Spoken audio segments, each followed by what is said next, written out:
Second డౌనా ఏ పేరు మీ పేరు?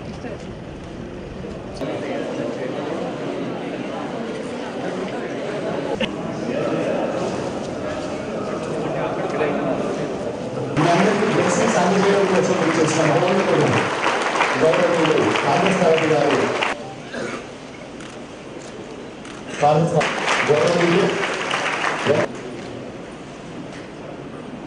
ఆఫీసులో కలెక్ట్ అవుతున్నారు, పూర్తి చేస్తున్నారు, అవన్నీ చేస్తున్నారంటే దానికి ఆ తల్లి అంత ఉన్న స్థితిలో ఉన్నారు. మీరందరూ ఎదగాలని కోరుతూ మరి జ్యోతి ప్రజలు చేయాల్సిందిగా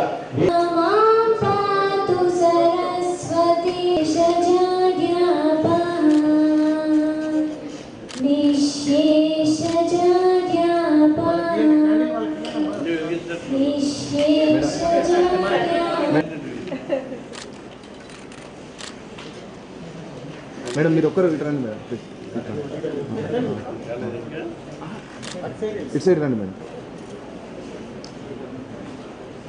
చేసినటువంటి విద్యార్థులందరికీ కూడా పేరు పేరున హృదయపూర్వక ధన్యవాదాలు తెలియజేస్తున్నాం. గౌరవ కలెక్టర్ గారు మన కామారెడ్డి జిల్లాలో ఉండేటువంటి విద్యార్థులు ఎవరైతే గ్రూప్ 1 మరియు ఇతర పోటీ పరీక్షలకు ప్రిపేర్ అవుతున్నారో సో వారికి సరైనటువంటి మార్గనిర్దేశనం అవసరమైనటువంటి ఒక లక్ష్యంతో సంకల్పంతో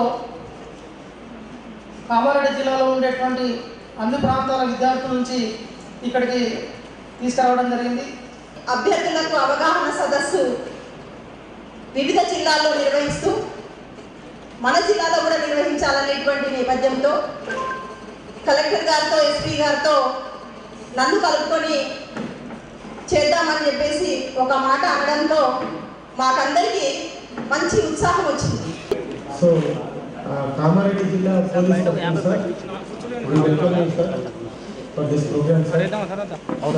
ఇది ఒక ప్రివిలేజ్ సార్ మన జిల్లాలో ప్రిపేర్ అవుతున్న వీళ్ళందరికీ కూడా. లాస్ట్ టైం కూడా నేను అన్నాను సార్, 2018లో కూడా ఉంది సార్. మన వెరీ ఇప్పుడు మీ అంతమంది చెప్పారు ఇప్పుడు. So how famous is May understand చేయాలి. సో మనం కూడా అందరూ నేర్చుకోవడానికి సార్ దగ్గర వచ్చాము. పార్థసారథి సార్ గారికి, అలాగే డిస్ట్రిక్ట్ కలెక్టర్ గారికి, వేదిక మీద అంతా ఇతర డిగ్నిటరీస్కి అందరికీ పేరు పేరుగా నమస్కారం.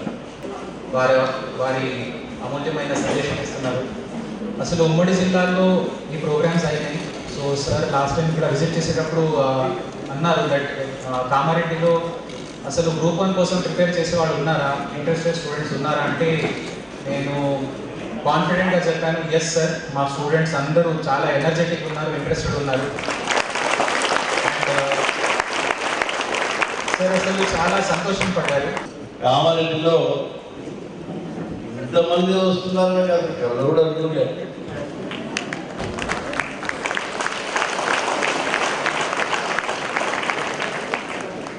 2 ఏళ్ళ అమ్మగారు ఆ టీవీలో ఏదైనా మంచి కార్యక్రమం వచ్చి బాగా ఆశ్చర్యం వేసినప్పుడు వావ్ అని.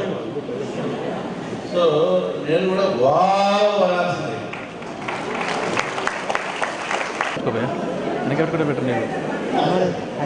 మొత్తం కొంచెం లేపు టైపర్ లేపి పెట్టేసుకోండి.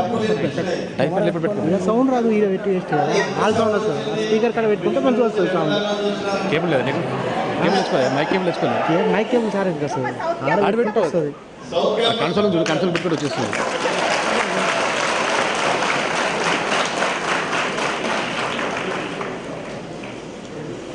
ఈ కార్యక్రమం మొదటి ముందు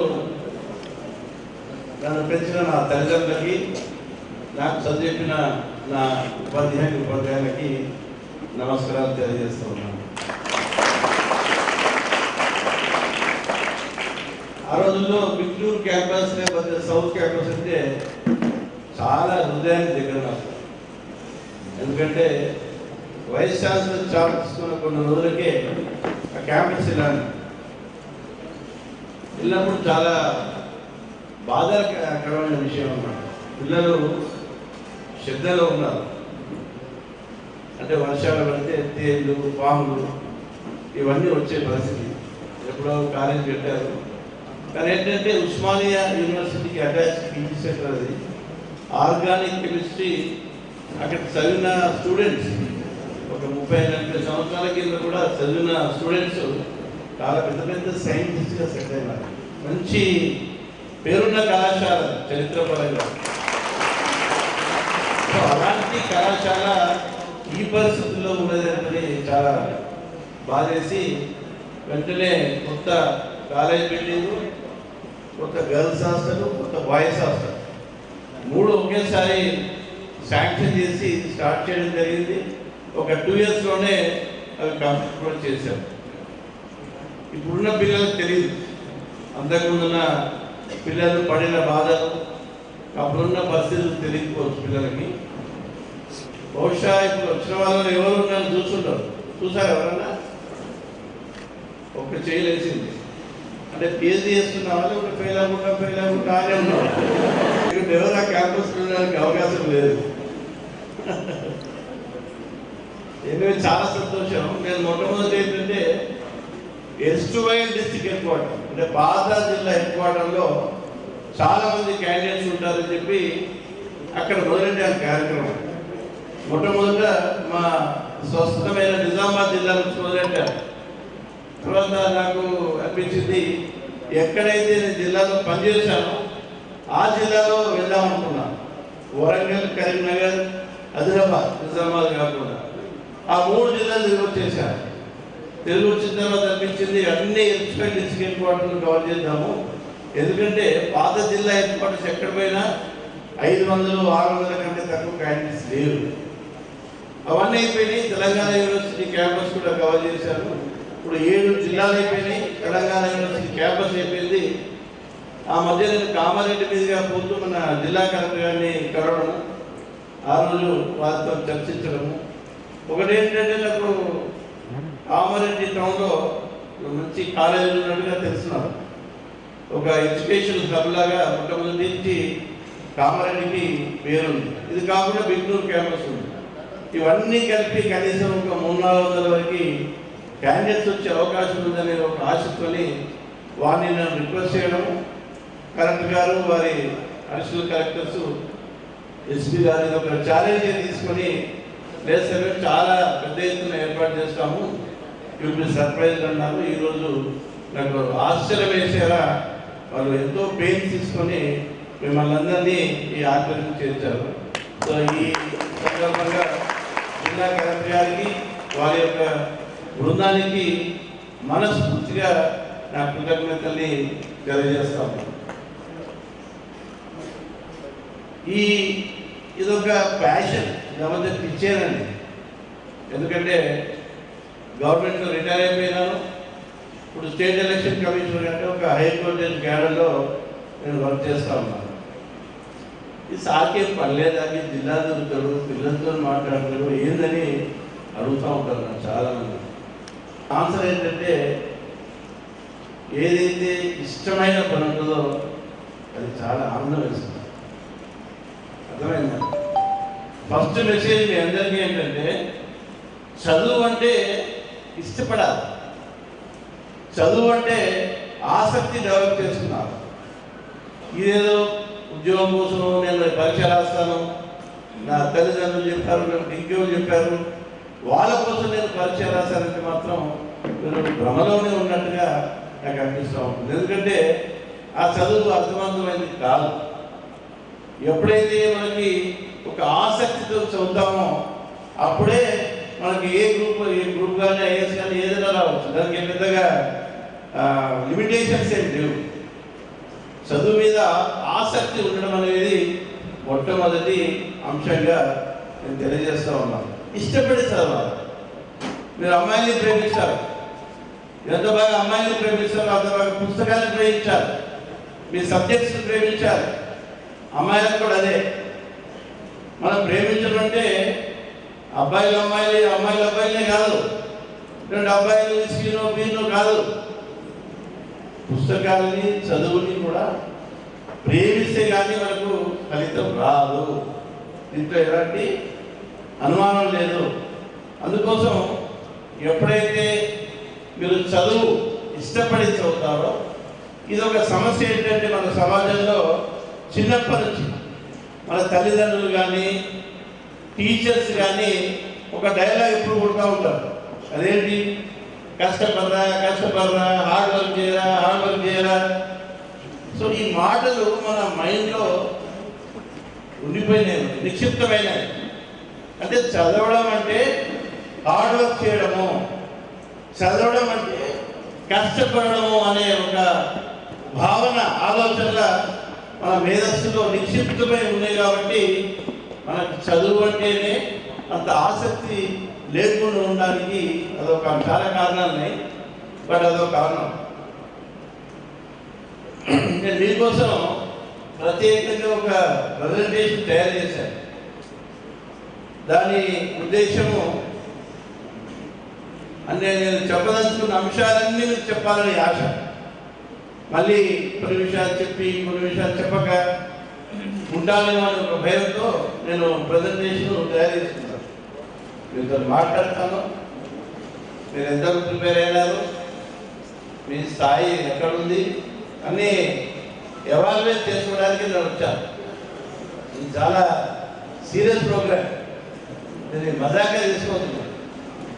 సో నేను ఇక్కడికి వస్తాను, క్వశ్చన్స్ అడుగుతాను. అడగాల? ఓకే. ఎన్నో లేదు మీరు తయారు చేయబట్టి ఇప్పుడు ఎగ్జామ్స్కి. Any group 1, group 2, SI, any exam ఎన్నో లేదు. 6 నెలల కంటే ఎక్కువ సమయం అక్కర్లేదు.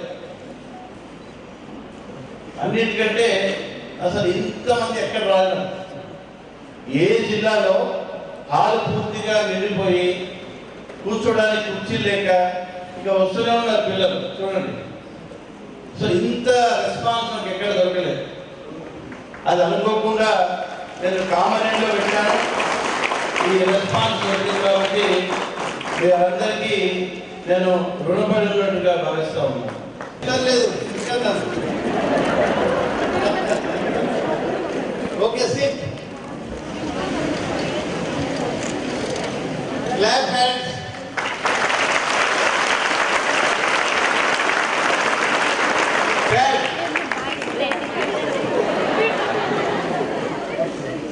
Okay, sit. Again, sit. ఏం అవగలరు, నాకు శ్రమక్కర్లేదు, కూర్చోండి. ప్రోగ్రామ్ పేరు డిజైన్ యువర్ ఫ్యూచర్ అని చెప్పారు. అంటే భవిష్యత్తు నిర్మాణం చేసుకోవడం. ఎవరు చేసుకుంటారు భవిష్యత్తు నిర్మాణం? మీ తల్లిదండ్రులు కాదా, మీ టీచర్లు కాదా?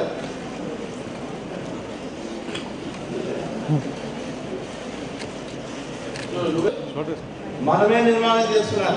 అందుకోసం ఇక్కడ కూర్చున్నాం. మనం ఎట్లా నిర్మాణం చేస్తున్నాం, ఏం చేద్దామని డిస్కస్ చేయడానికి. ఒక ఎగ్జామ్ కాదు, గ్రూప్ 1 కాదు, గ్రూప్ 2 కాదు, జీవితం గురించి కూడా ఆలోచిద్దాం. మన కెరీర్ గురించి ఆలోచిద్దాం. ఇప్పుడే వస్తున్నారు వీళ్ళు. భవిష్యత్తు నిర్మాణం చేసుకునేది మన చేతిలో ఉందని మనం అందరం నమ్ముతున్నామా? That is very very primary. మానవుడు 3 లక్షల సంవత్సరాలు 3 లక్షల సంవత్సరాల కింద మనకు బ్రెయిన్ వచ్చింది. అంతకుముందు కండబలమే ఉండేది మనకి ఆదిమ మానవుడిగా. అంటే ఏదైనా టైగర్ వచ్చినా, ఎలిఫెంట్ వచ్చినా, లయన్ వచ్చినా అదే మనం నోడేసి తినేస్తుంది, మనం చేయగలిగింది. దాని తర్వాత 3 లక్షల సంవత్సరాల కన్నా ముందు మనకు బుద్ధిబలం వచ్చిన తర్వాత అప్పుడు గుహలో దాక్కోవడము, చెట్లు ఎక్కడము, లేకపోతే కొన్ని ఆయుధాలు తయారు చేసుకొని ఎదిరించడము, ఈ రకంగా మనం జీవనం సాగించే ప్రయాణంలో ఇప్పుడు చేద్దాం. ప్రపంచాన్నంతగా ఏకఛత్రాధిపత్యంలో మానవుడు ఇప్పుడు పరిపాలిస్తూ ఉన్నాడు. ఈ దశకు చేరుకున్న పరిణామం ఏంటి జరుగుతూ ఉందా? బుద్ధిబలమే టెస్ట్ చేసేది. ఏ స్కూల్ అయినా, డిగ్రీ అయినా, పిహెచ్డీ చేసినా బుద్ధిబలాన్ని టెస్ట్ చేస్తారు. అట్లాగే ఉద్యోగంలో చేయగలవాలన్నా కూడా బుద్ధిబలాన్నే టెస్ట్ చేస్తారు. సో అల్టిమేట్గా మీకు పరీక్షల్లో టెస్ట్ చేసేది బుద్ధి బలమని మనకు అర్థం కావాలి. అయితే మరి బుద్ధి బలం మనకు లేదా, ఏంటి సమస్య అనేది మనం చర్చించుకోవాలి. ఎందుకంటే ఈ విషయంలో చాలా అపోహలు ఉన్నాయి, మనకు భయాలు. ఇప్పుడు చాలామంది గ్రూప్ 1 అప్లై చేయమంటే అసలు చేయాలంటేనే భయం. అర్థమైందా? చేసిన తర్వాత 10 మంది వచ్చి నేను గ్రూప్ 1 రాస్తున్నాను, లేకపోతే సివిల్స్ రాస్తున్నాను అని చెప్పుకోవడానికి కూడా భయపడతారు లేదా? ఎందుకు? కారణం ఏంటి? మరి ఇచ్చే పరీక్షలు ఒకటేమో సివిల్స్, ఓకే, ఐఏఎస్ కానీ ఐపీఎస్ కానీ సెంట్రల్ సర్వీసెస్ కానీ. రెండవది గ్రూప్స్ అంటాం మనం. గ్రూప్ 1 అయితేనేమో మంచి ఆఫీసర్ క్యాడర్లో రిక్రూట్ అవుతాము. గ్రూప్ 2 అయితేనేమో చిన్న క్యాడర్, ఎస్పెక్ట్ కూడా కాదు, అంటే డిప్యూటీ తహసీల్దార్ లేకపోతే సబ్ రిజిస్ట్రార్ ఇట్లాంటి క్యాడర్లో మనం రిక్రూట్ అవుతాము. గ్రూప్ 4 అయితేనేమో జూనియర్ అసిస్టెంట్గా మెజిస్ట్రేట్ సర్వీస్ అంటారు, అంటే క్లర్క్లుగా జాయిన్ అవుతాం. చాలా తేడా ఉంది. ఇప్పుడు మన ముందున్న ఛాలెంజ్ ఏంటంటే ఇన్ని పోస్టులు మన ఆంధ్రప్రదేశ్ చరిత్రలో కూడా ఎప్పుడు ఇన్ని పోస్టులకి సర్వీస్ కమిషన్ నోటిఫికేషన్ ఇవ్వలేదు. మేము చాలా కాలంగా ఈ గ్రూప్ 1 నోటిఫికేషన్స్ కోసం ఎదురు చూసి మేము చదువుకున్న రోజుల్లో డిప్యూటీ కలెక్టర్ పోస్టులు మా అంటే ఒక 10, డిఎస్పీ పోస్టులు 15, 20 2 రాష్ట్రాల మీద కలిపి చూస్తే సో ఒకటే నోటిఫికేషన్లో 42 పోస్టులు డిప్యూటీ కలెక్టర్లు, 90 పోస్టులు డిఎస్పీలు, ఈ రకంగా చాలా పోస్టులు ఉన్నాయి, మున్సిపల్ కమిషనర్స్ ఉన్నాయి, చాలా పోస్టులు ఉన్నాయి. ఇన్ని పోస్టులు ఒకసారి రావడం అనేది ఒక చరిత్రలో ఒక మైల్ స్టోన్. ఇది దాని అర్థం ఏంటంటే భవిష్యత్తులో ఎప్పుడు ఇన్ని పోస్టులు పడవు. అర్థమైందా? గుర్తుపెట్టుకోండి. గ్రూప్ 1 10 సంవత్సరం పడుతుంది, ఇట్లనే 500,000 పోస్టులు పడితే మేము రాసుకుంటామని ఏదైనా భ్రమలో ఉంటే మాత్రం మీరు బొమ్మల నుంచి బయటికి రావాలి. అంటే ఇది ఒక సువర్ణ అవకాశం మీకు. ఈ అవకాశం ఉంటే చాలా కష్టం, కానీ ఈ అవకాశం కనుక వినియోగించుకుంటే చాలా పెద్ద స్థాయిలోకి వెళ్తారు. ఒక్కసారి మీరు ఊహించుకున్నారా? మీకు మంచి ఇన్స్పిరేషన్ కావాలంటే ఏం చేయాలంటే ఎట్లా ఉంటుంది, ఎస్పీ అయితే ఎట్లా ఉంటాము, కలెక్టర్ అయితే ఎట్లా ఉంటామని ఊహించుకున్నాను. ఊహించుకున్నానా లేదా? ఊహించుకుని మీకు మోటివేట్ కావడం చాలా ముఖ్యం. మీకు మోటివేషన్ రావాలంటే నాలో వచ్చి స్పీచ్ ఇవ్వడము, ఇంకెవరో ఏదో చేస్తారనేది భ్రమ.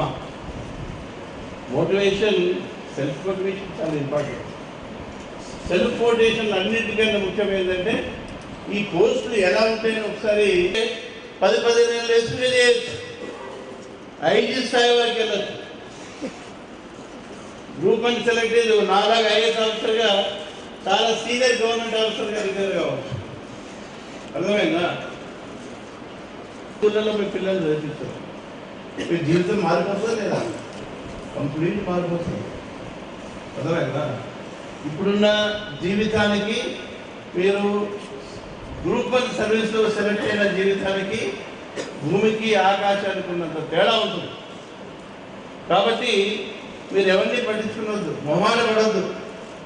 నేను రాస్తానంటే రాస్తాను. పెద్ద ఎవరు సాధించినా వాళ్ళు కింది స్థాయి నుంచి వచ్చిన వాళ్ళే, పెద్దోళ్ళే కాదు. ఇప్పుడు ధీరుభాయ్ అమ్మాని వాడు ఏంది పెట్రోల్ బంక్లో పనిచేస్తుండే, 17 ఏళ్ళ వయసులో పెట్రోల్ బంక్లో పనిచేస్తుండే. ఇప్పుడు మన దేశంలోనే అత్యధిక ధనవంతులతో ఒకటి. కాబట్టి మన కెరీర్ అనేది మనం ఏ స్థానంలో ఉన్నాము. ఇప్పుడు నేనేదో పేదవాడిని, నాకు ఇంగ్లీష్ రాదు, లెక్కలు రావు, నా తల్లి సాకలామే, నా తల్లి వేరే, ఆ పొరల నుంచి పూర్తిగా తెలుసుకొని మనం బయటకు వస్తేనే మనకి ఇప్పుడు కాకుంటే ఇంకోసారి అది విషయం కాదు, ఇది కాకుంటే ఇంకొకటి. మరి జీవితంలో ఒక ఆత్మవిశ్వాసం ఉంటేనే, కాన్ఫిడెన్స్ ఉంటేనే మనం జీవితంలో ఏదైనా సాధించగలము. గ్రూప్స్ అంటే ఏం లేదు, చిన్న అబ్రివేషన్ లాగా పెట్టాను నేను. జీ అంటే జనరల్ నాలెడ్జ్, అంటే కామన్ సెన్స్. అదేం కాదు రోజు పేపర్ చదివి కొన్ని పుస్తకాలు చదివితే జనరల్ నాలెడ్జ్ వస్తుంది. అప్పుడు రెగ్యులర్గా పేపర్లు మ్యాగజైన్స్ చదవడమే, అంతకన్నా ఏం లేదు జనరల్ నాలెడ్జ్ అంటే. And it is mostly common sense. Or అంటే రీజన్, అంటే రేషనింగ్, అంటే ఏదైనా ఆలోచిస్తే గుడ్డిగా ఆలోచించదు, లాజికల్గా ఆలోచించాలి, లాజికల్గా పనిచేయాలి, లాజికల్గా చదవాలి. ఇంకో మనిషితోని ప్రవర్తిస్తున్నప్పుడు కూడా లాజికల్గా ప్రవర్తించాలి. మన జీవితం గురించి కూడా ఆలోచించినప్పుడు లాజికల్గా ఆలోచించాలి. అంతేగాని ఏదో మొండిగా గుడ్డిగా ఆలోచించడం కాదు. ఓ అంటే ఆబ్జర్వేషన్, అంటే మన చుట్టూ జరుగుతున్న అంశాలని బాగా అబ్జర్వ్ చేయాలి. ఈ పరీక్షల్లో మిమ్మల్ని టెస్ట్ చేసేది ఇదొక స్కిల్. మీరు ఏం అబ్జర్వ్ చేస్తున్నారు చుట్టూగా? మీరు తెలంగాణ సంగతి ఏం తెలుసు మీకు? మీరు ఇండియా సంగతి ఏం తెలుసు? అర్థమైందా? జనరల్ నాలెడ్జ్ అంటే ఏంటి? మీ చుట్టూ జరుగుతున్న విషయాల్ని మీరు గమనించడం, అది చాలా ఇంపార్టెంట్ ఇష్యూ. మీరు గమనిస్తే దాని గురించి తెలుసుకుంటారు, దాని గురించి గుర్తుంటుంది. నెక్స్ట్ ఏంటి? ఓ తర్వాత యు అంటే యూనిక్. ప్రతి మనిషి యూనిక్నెస్ ఉంటుంది, అర్థమైందా? మన ఐరిస్ యూనిక్, మన ఫింగర్ ప్రింట్ యూనిక్. అందుకే ఫింగర్ ప్రింట్ తీసుకుంటాం, మనకి ఐరిస్ తీసుకుంటాం. ఎందుకంటే ఇలాంటి ఐరిస్ మొత్తం 700 కోట్ల ప్రజల్లో ఎవరికి ఉండదు ప్రపంచంలో. You are unique human being. So మీరందరూ యూనిక్ హ్యూమన్ బీయింగ్స్. మీ అందరికీ ఏదో పొటెన్షియల్ ఉంది, ఏదో రకమైన టాలెంట్ ఉంది. కానీ మీ టాలెంట్ ఎవరికి తెలియదు? మీ తల్లిదండ్రులకు తెలియదు, మీకు తెలియదు, మీకు చదువు చెప్పిన పంతులకు తెలియదు. అట్లే ఉండిపోయినారు, నాకేం రాలేదనే స్థితిలో అట్లాగే ఉండిపోయినారు. అర్థమైందా? ఇది చాలా ఇంపార్టెంట్ ఇష్యూ. పి అంటే పర్స్పెక్టివ్ అంటారు, 360 degrees. అంటే ఏదైనా విషయం మనం చదివినప్పుడు దాని గురించి పూర్తిగా 300 డిగ్రీలు ఆలోచించాలి. అయితేనే మనం ఈ ఎగ్జామ్లో ఉన్న క్వశ్చన్స్కి ఆన్సర్ చేయగలం. కాంపిటేటివ్ ఎగ్జామ్స్లో ఎప్పుడు ఊరికి మనం బిట్స్ చదువుకొని, లేకపోతే పాయింట్ చదువుకోవడం, లేకపోతే క్వశ్చన్ పేపర్లు గైడ్లు చదువుకొని అవి బట్టి పెట్టి, ఇంతకుముందు సైనా కదా మనం చదువు ఉద్ధరించిన కదా, చిన్నప్పటి నుంచి ఉద్ధరించిన మా చదువు. అలాంటి చదువు చదివి ఇప్పుడు నేను కాంపిటేటివ్ ఎగ్జామ్లో సెలెక్ట్ అవుతానంటే నేను భ్రమలో ఉన్నాను. ఈ బట్టి పెట్టే సంస్కృతి నుంచి మనము బయటపడాలి, అవగాహన చేసుకున్నారా? వై, వేర్, హౌ అనే క్వశ్చన్స్ చేసుకున్నారా ప్రతి విషయం మీద. అట్లా 360 degrees పర్స్పెక్టివ్తో ప్రతి విషయం మీద ఆలోచించినప్పుడు మీరు ఏ ప్రశ్న అడిగినా వచ్చిన ఎగ్జామ్లో ప్రిలిమినరీ కానీ మెయిన్ కానీ మీరు ఆన్సర్ చేసే అవకాశం ఉంది. ఎస్ అంటే స్కిల్. మీలో ఒక్కోళ్ళకి ఒక్కో రకమైన స్కిల్ ఉంటుంది. ఓకే, ఈ అవకాశాన్ని 100% సిన్సియర్తో వినియోగించుకోవాలి. ఈ ఛాన్స్ పోతే భవిష్యత్తులో మనకి ఎన్ని పోస్టులు పడతాయి, ఏం నోటిఫికేషన్స్ వస్తాయి, నోబడీ నోస్. తెలంగాణ 2014 వచ్చింది, ఇప్పుడు నోటిఫికేషన్స్ వస్తున్నాయి. మనకి 7 ఏళ్ళు అయిపోయినాయి. 7 ఏళ్ళు కాచుకొని కూర్చున్నాం మనం, అర్థమైందా? అంత 2011లో జరిగింది ఎగ్జామ్, గ్రూప్ 1 ఎగ్జామ్ క్యాన్సిల్ అయింది. మళ్ళీ 2016లో పెట్టారు. అక్కడ మేడం ఉన్నారు చూడండి, వాణి అని కామారెడ్డి ఆర్టీఓ. ఆమె 2016 గ్రూపుల్లో సెలెక్ట్ అయ్యి ఇప్పుడు ఆర్టీఓగా మీ దగ్గర ఆమె గుర్తుగా రాలే, చాలా సంవత్సరాలు కష్టపడేది. పెళ్ళయింది, పిల్లన్నారు, భర్త ఉద్యోగం, ఆమె ఉద్యోగం చేసుకుంటా సైడ్కి చదువుకుంటూ ఆమె గ్రూప్ 1 ఉద్యోగాన్ని సంపాదించింది. యాక్చువల్గా డిప్యూటీ కలెక్టర్ రావాలి, కానీ పోస్టులు ఎక్కువ లేకుండే, అర్థమైందా? ఆమె రాసిన సంవత్సరము 3 డిప్యూటీ కలెక్టర్ పోస్టులు. ఎన్ని? ఆమెకు రాలే, 4వ ర్యాంక్. ఎన్నో ర్యాంకు? 4వ ర్యాంక్. అమ్మాయిల్లో 2వ ర్యాంక్ గ్రూప్ 1లో 2016లో. కొన్ని డిప్యూటీ కలెక్టర్ రాలేదు. అంటే ఇట్లా ఉంటాయి సమస్యలు మనకి. అట్లాంటి ప్రాబ్లం ఇప్పుడు లేదు మనకి. అర్థమైందా? చాలా సులభంగా వస్తుంది మనం ప్రిపేర్ అవుతే. చాలా మందికి ఏంటంటే అర్థం కావట్లేదు ఈ విషయం. ఏదో చదవడంలే, ఎత్తికి చదవడంలే అని చదువుతున్నారు చాలామంది. ఎట్లా చదవాలో తెలియదు, భయం లోపల, టెన్షన్తో స్ట్రెస్, దాంతో ఎప్పుడు డ్రాప్ అవుతారో ఎప్పుడు తెలియదు. సార్ నేను ఫెయిల్ అయినా నాకు శాంత కాదని పక్కన పోయేలో కూడా చాలామంది ఉంటారు. అది రానియకుండా చూడడానికే నేను మీతో మాట్లాడడానికి వచ్చాను. ఇదొక విప్లవం లాగా జాబ్ రెవల్యూషన్ ఈ 2 ఏళ్ళు మనకు ఉంది. ఒక జాతర. ఈ జాతరలో మనము పాల్గొని ఈ అవకాశాన్ని తప్పకుండా ప్రతి ఒక్కళ్ళు వినియోగించుకున్నాను. అదే రాశాను ఇక్కడ ఫ్యూచర్. మీరందరు ఫ్యూచర్ ఆఫీసర్స్ అయితే మీ జీవితాలు ఎలా ఉంటాయి, ఇప్పుడు ఎలా ఉన్నాయి? కాన్వెంట్ చదువుకున్నారా మీరు? ఇంగ్లీష్ మీడియంలో చదువుకున్నారా? పిల్లల్ని కార్లలో పంపించారా? మీ కార్లు బదలాలున్నాయా? లేవు. అది తేడా. ఇప్పుడున్న దానికి 1 సంవత్సరమే మీరు కష్టపడాల్సింది. మీరేమైనా త్యాగం చేయాల్సిందో 1 సంవత్సరమేనండి. 1 సంవత్సరంలో అది అంతా అయిపోతుంది. రిక్రూట్మెంట్ అయిపోదు. ఫిబ్రవరి, మార్చి వరకు రిక్రూట్మెంట్ అయిపోతుంది. ఇంట్లో కూడా లేవు. చేయగలమా లేదా? చేస్తే మీకు వస్తాయి. ఇన్ని ఉద్యోగాలు మనకు రావు. మనం సంక్రాంతి టైంలో పతంగులు ఎగరేస్తాం. మీరు పతంగులు ఎగరేస్తే ఎట్లా ఉంటుందంటే ఇప్పుడు మీ ప్రిపరేషన్ జాబ్లు కూడా అంతే. పతంగు ఏం చేస్తాం? మనం చిన్న కూరలకు తీసుకొచ్చి కూర నాయన ఎగిరే అంటాడు. వాడు తీసుకొని పోతాడు. తీసుకెళ్ళిపోయి ఇట్లా అంటాడు. ఇట్లా అయితే అవసరం ఎగరదు. ఇంకా కొంచెం దూరం ముమ్మటం. కొద్దిగా గాలి వస్తుంది. అప్పుడు గాలి వచ్చినప్పుడు కొద్దిగా లేస్తుంది. లేచినప్పుడు లాగేసి అప్పుడు ఒకసారి ఒక లిమిట్ క్రాస్ అయిందంటే వెళ్ళిపోతూనే ఉంటుంది. అవుతుంది. అది ఈ చరక కూడా చేతుల మీద పట్టుకుంటుంది. చరక మీ పరిస్థితి కూడా అంతే. అది క్రాస్ కావాలి. ఆ బ్రేక్ త్రూ అంటారు దాన్ని. అర్థమైందా? మీరు ఆ పాయింట్ క్రాస్ అయిపోతే ఆటోమేటిక్గా మీకు కాన్ఫిడెన్స్ ఉంటుంది. వెళ్ళిపోతారు పైకి. అది రావాలంటే ఇప్పటి నుంచి సిస్టమేటిక్గా ప్రిపేర్ కావాలి. మీ మీద మీకు నమ్మకాన్ని డెవలప్ చేసుకోవాలి. జీవితాల్లో మీరు పైకి వెళ్తారు.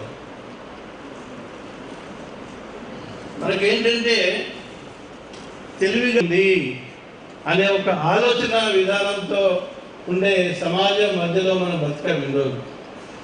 అది తప్పు. తెలివి అందరి చుట్టూ. ప్రపంచంలో పుట్టిన ప్రతి మనిషికి అదే బ్రెయిన్ ఇచ్చాడు దేవుడు. అదే 86 crores న్యూరాన్స్ అంటే మెదడులో ఉండే సెల్స్ న్యూరాన్స్ అంటారు. అదే మనకి మొత్తం మెమరీ కానీ తెలివి కానీ. ప్రతి పుట్టిన శిశువుకి 86 కోట్లే ఉంటాయి. దేవుడు ఎవరికి తక్కువ ఇవ్వడు. అర్థమైందా? సో ఇది చాలా ఇంపార్టెంట్. తెలుగు వాళ్ళు ఎక్కడ పుడతారు? గొప్పలే తెలుగు వాళ్ళు అవుతారు. మనకు అదృష్టం లేదు, మనం ఏదో కులంలో పుట్టాము, మనకు చేత కాదు. ఇవన్నీ మనం పెరిగే వాతావరణం మనకు సృష్టించిన ప్రతి మనిషి, ప్రతి పుట్టిన మనిషి సమాజంలో, ప్రపంచంలో ఒక జీనియస్ కావడానికి, ఒక మేధావి కావడానికి, జీనియస్ అంటే తెలుగులో మీరు మేధావి అంటారు, మేధావి కావడానికి అర్హత ఉంది, అవకాశాలు ఉన్నాయి. కానీ ఆ అవకాశాలని మనం వినియోగించుకుంటాం. అందుకోసం ఎక్కడ ఉండాలి అక్కడే ఉండిపోతున్నారు. బ్రహ్మరథ బాగా రాసి ఉంటేనే పైకి వస్తాము అనే ఆలోచన విధానంతో మనం బతుకుతూ ఉన్నాం. పైకి పోవాలంటే మనిషి కులబలం అవసరం లేదు, ధనబలం అవసరం లేదు, రాజకీయ బలం అవసరం లేదు, నీకు గాడ్ ఫాదర్ అవసరం లేదు, నీకు నువ్వే హీరో. అర్థమైందా? వాడు మహేష్ బాబు, రామ్ చరణ్ వాళ్ళు హీరోలు కాదు. వాళ్ళు డబ్బులు ఇస్తే నటించేవాళ్ళు. మీరు రియల్ హీరోలు కావాలి. వాళ్ళని చూసి సొమ్ములు కాచుకుంటూ చప్పట్లు కొట్టుకుంటూ ఎన్నెళ్ళు బతుకుతాం మనం. అర్థమైందా? మనం హీరోలు కావాలి, మనం చూసి ఇంకొకరు చప్పట్లు కొట్టాలి. మన జీవితాంతం చప్పట్లు కొట్టుకుంటూ ఐపీఎల్ వస్తే 3 రోజులు ఇప్పుడు ఇండియా గెలుస్తుందా పాకిస్తాన్ గెలుస్తుందా, ఇదేనా మనకు పని? ఆ క్రికెట్ చూస్తాం, క్రికెట్ ఎవరికి రాదు ఆడడం. ఆ బాల్ ఎటు పోతుందో తెలియదు, బ్యాట్తో ఎట్ట కొడుతుందో తెలియదు, ఆ టెక్నిక్ తెలియదు. ఒకటే తెలుసు, వీడు ఇండియా పాకిస్తాన్, ఇండియా గెలాలా పాకిస్తాన్ ఓడిపోవాలా. పిచ్చిది షీర్ మ్యాడ్నెస్. టీం ఇండియా గెలిచింది, పాకిస్తాన్ గెలిచింది. After all is the game. అర్థమైందా? దానికి మనం 3 రోజులు తిండి ఆహారాలు పని మానుకొని పిచ్చోళ్ళలాగా 3 రోజులు టీవీ కలుసుకొని పెట్టుకోవడం అంతకంటే బేకార్ పని. అది ఆ విషయం రియలైజ్ కావాలి. ఇవన్నీ బంద్. సంవత్సరం టీవీ చూడడం బంద్, మీ వాట్సాప్ మెసేజ్ బంద్. ఏమి గుడ్ మార్నింగ్ ఇంత వాళ్ళే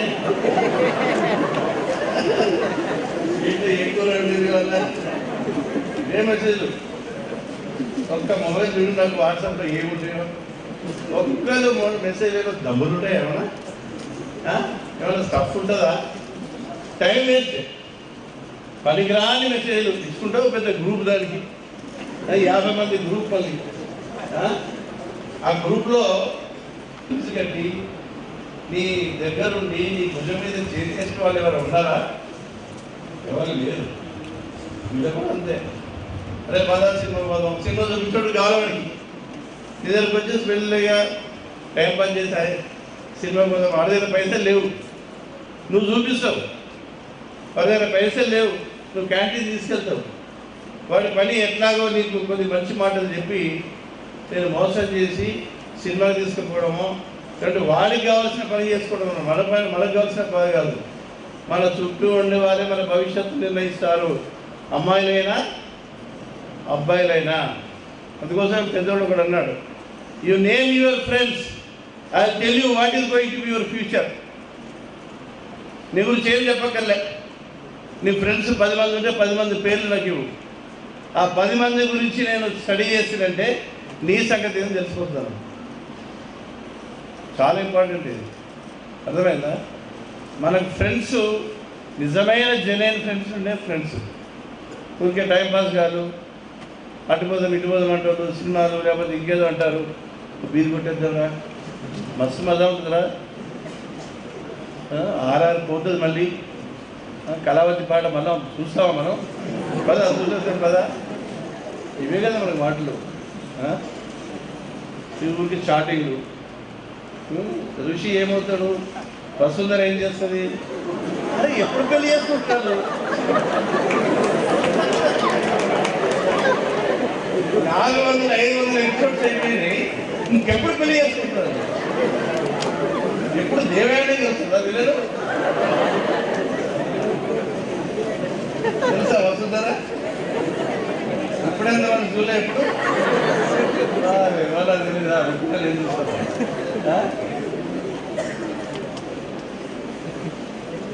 గంటలు చూస్తారు.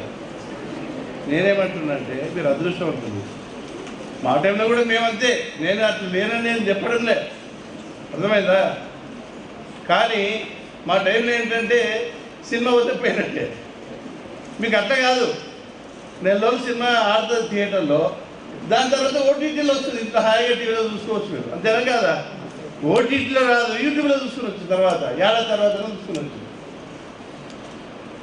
మీ సీరియల్ హాట్స్టార్లో ఏడాది తర్వాత చూసుకునొచ్చు. మీ 500 ఎపిసోడ్లు అయిపోతే మొట్టమొదటి నుంచి 500 ఎపిసోడ్ చూసుకుంటూ ఉండేవాళ్ళు 4 రోజులు. ముందు ఎగ్జామ్లో సెలెక్ట్ అయిన తర్వాత ఆ కృషిలో అన్ని ఎపిసోడ్లు చూసుకునే పర్వాలేదు. అవకాశం మీకు ఉంది. కాబట్టి ఈ సినిమాలు, షికార్లు, ఈ సీరియళ్ళు, చాటింగ్లు, వాట్సాప్లు దండగా. అంటే ఈ సంవత్సరం అయితే దండగా. తర్వాత సంగతి తర్వాత. ఇప్పుడు మన ముందు ఒక టాస్క్ ఉంది కాబట్టి ఈ రోగం నుంచి మనం బయటపడాలా. మన దోస్తులలో ఎవరైతే పనికిరాని వాళ్ళు మన పర్పస్కి వాడిని దూరం పెట్టాలా. క్లోజ్ ఫ్రెండే కావచ్చు, చిన్నప్పటి నుంచి నువ్వు కలిసే ఉండొచ్చు. చిన్నప్పటి నుంచి నా చెడ్డి దోస్తువాడు, ఇద్దరం కలిసే తిరిగినాం, కలిసే పెరిగినాం, కలిసే స్కూల్ పోయినాం. అర్థమైందా? ఇవన్నీ ఉండొచ్చు. కానీ వాడు గద పట్టుకోవాలా, అరే నాయన ఆగు, మార్చి వరకు సహకారం చేయి, నా చదువు నేను చదువుకుంటాను అలా. మొహమాటం ఉండదు. మొహమాటం పడితే యు ఆర్ గాన్. అర్థమైందా? సో ఫ్రెండ్స్ కూడా చాలా ఇంపార్టెంట్ ప్రిపరేషన్ టైంలో. రీసెర్చ్ చేసి ఒక ఫార్ములా ఇచ్చారు, సైకాలజిస్ట్ ఫార్ములా ఇచ్చారు. అది నేను ఇక్కడ వేసాను. దాని అర్థం ఏంటంటే మనకున్న తెలివితేటలు అదందరూ సమానమే, భగవంతుడు ఇచ్చింది. అంటే 86 కోట్ల న్యూరాన్స్ ఇచ్చి కనీసం మనం ప్రతి మనిషి జీవించడానికి పనికొచ్చే ఒక తెలివితేటలు ఇచ్చింది. మౌలికం, బేసిక్. ఈ తెలివి అందరికీ ఉంటుంది. రెండవది అక్వైర్డ్ అంటారు, అంటే మనం సంపాదించుకున్న తెలివి. అంటే మీ తల్లిదండ్రులు చెప్పిన విషయాలు, మీ టీచర్లు చెప్పిన విషయాలు, మీ ఫ్రెండ్స్ చెప్పిన విషయాలు, లేకపోతే మీరు గమనించిన విషయాలు, ఇవన్నీ కలిపితే అక్వైర్డ్ అట్రిబ్యూట్స్ అంటారు. అంటే మీరు ఈ మధ్యలో సంపాదించుకున్న లక్షణాలు. ఇవి రెండు కలిపిన తర్వాత ఒక దాంతో ఇంటర్వ్యూ చేయమంటాడు. అదేంటంటే యాటిట్యూడ్. యాటిట్యూడ్ అంటే మన దృక్పథం, మన వైఖరి, మన జీవితం పట్ల ఉన్న ఒక పాజిటివ్ యాటిట్యూడా, నెగిటివ్ యాటిట్యూడా, మనం ఒక భావన ఏంటి మన జీవితం పట్ల అనేది నీ మేధస్సుని డిసైడ్ చేస్తుంది అంటాడు. ఇది ప్లస్ ఇది ఇంటూ యాటిట్యూడ్ అంటాడు. అర్థమైందా? ఇది 10 ఉంటే 10 యాటిట్యూడ్ ఉంటే 100 అయిపోతుంది.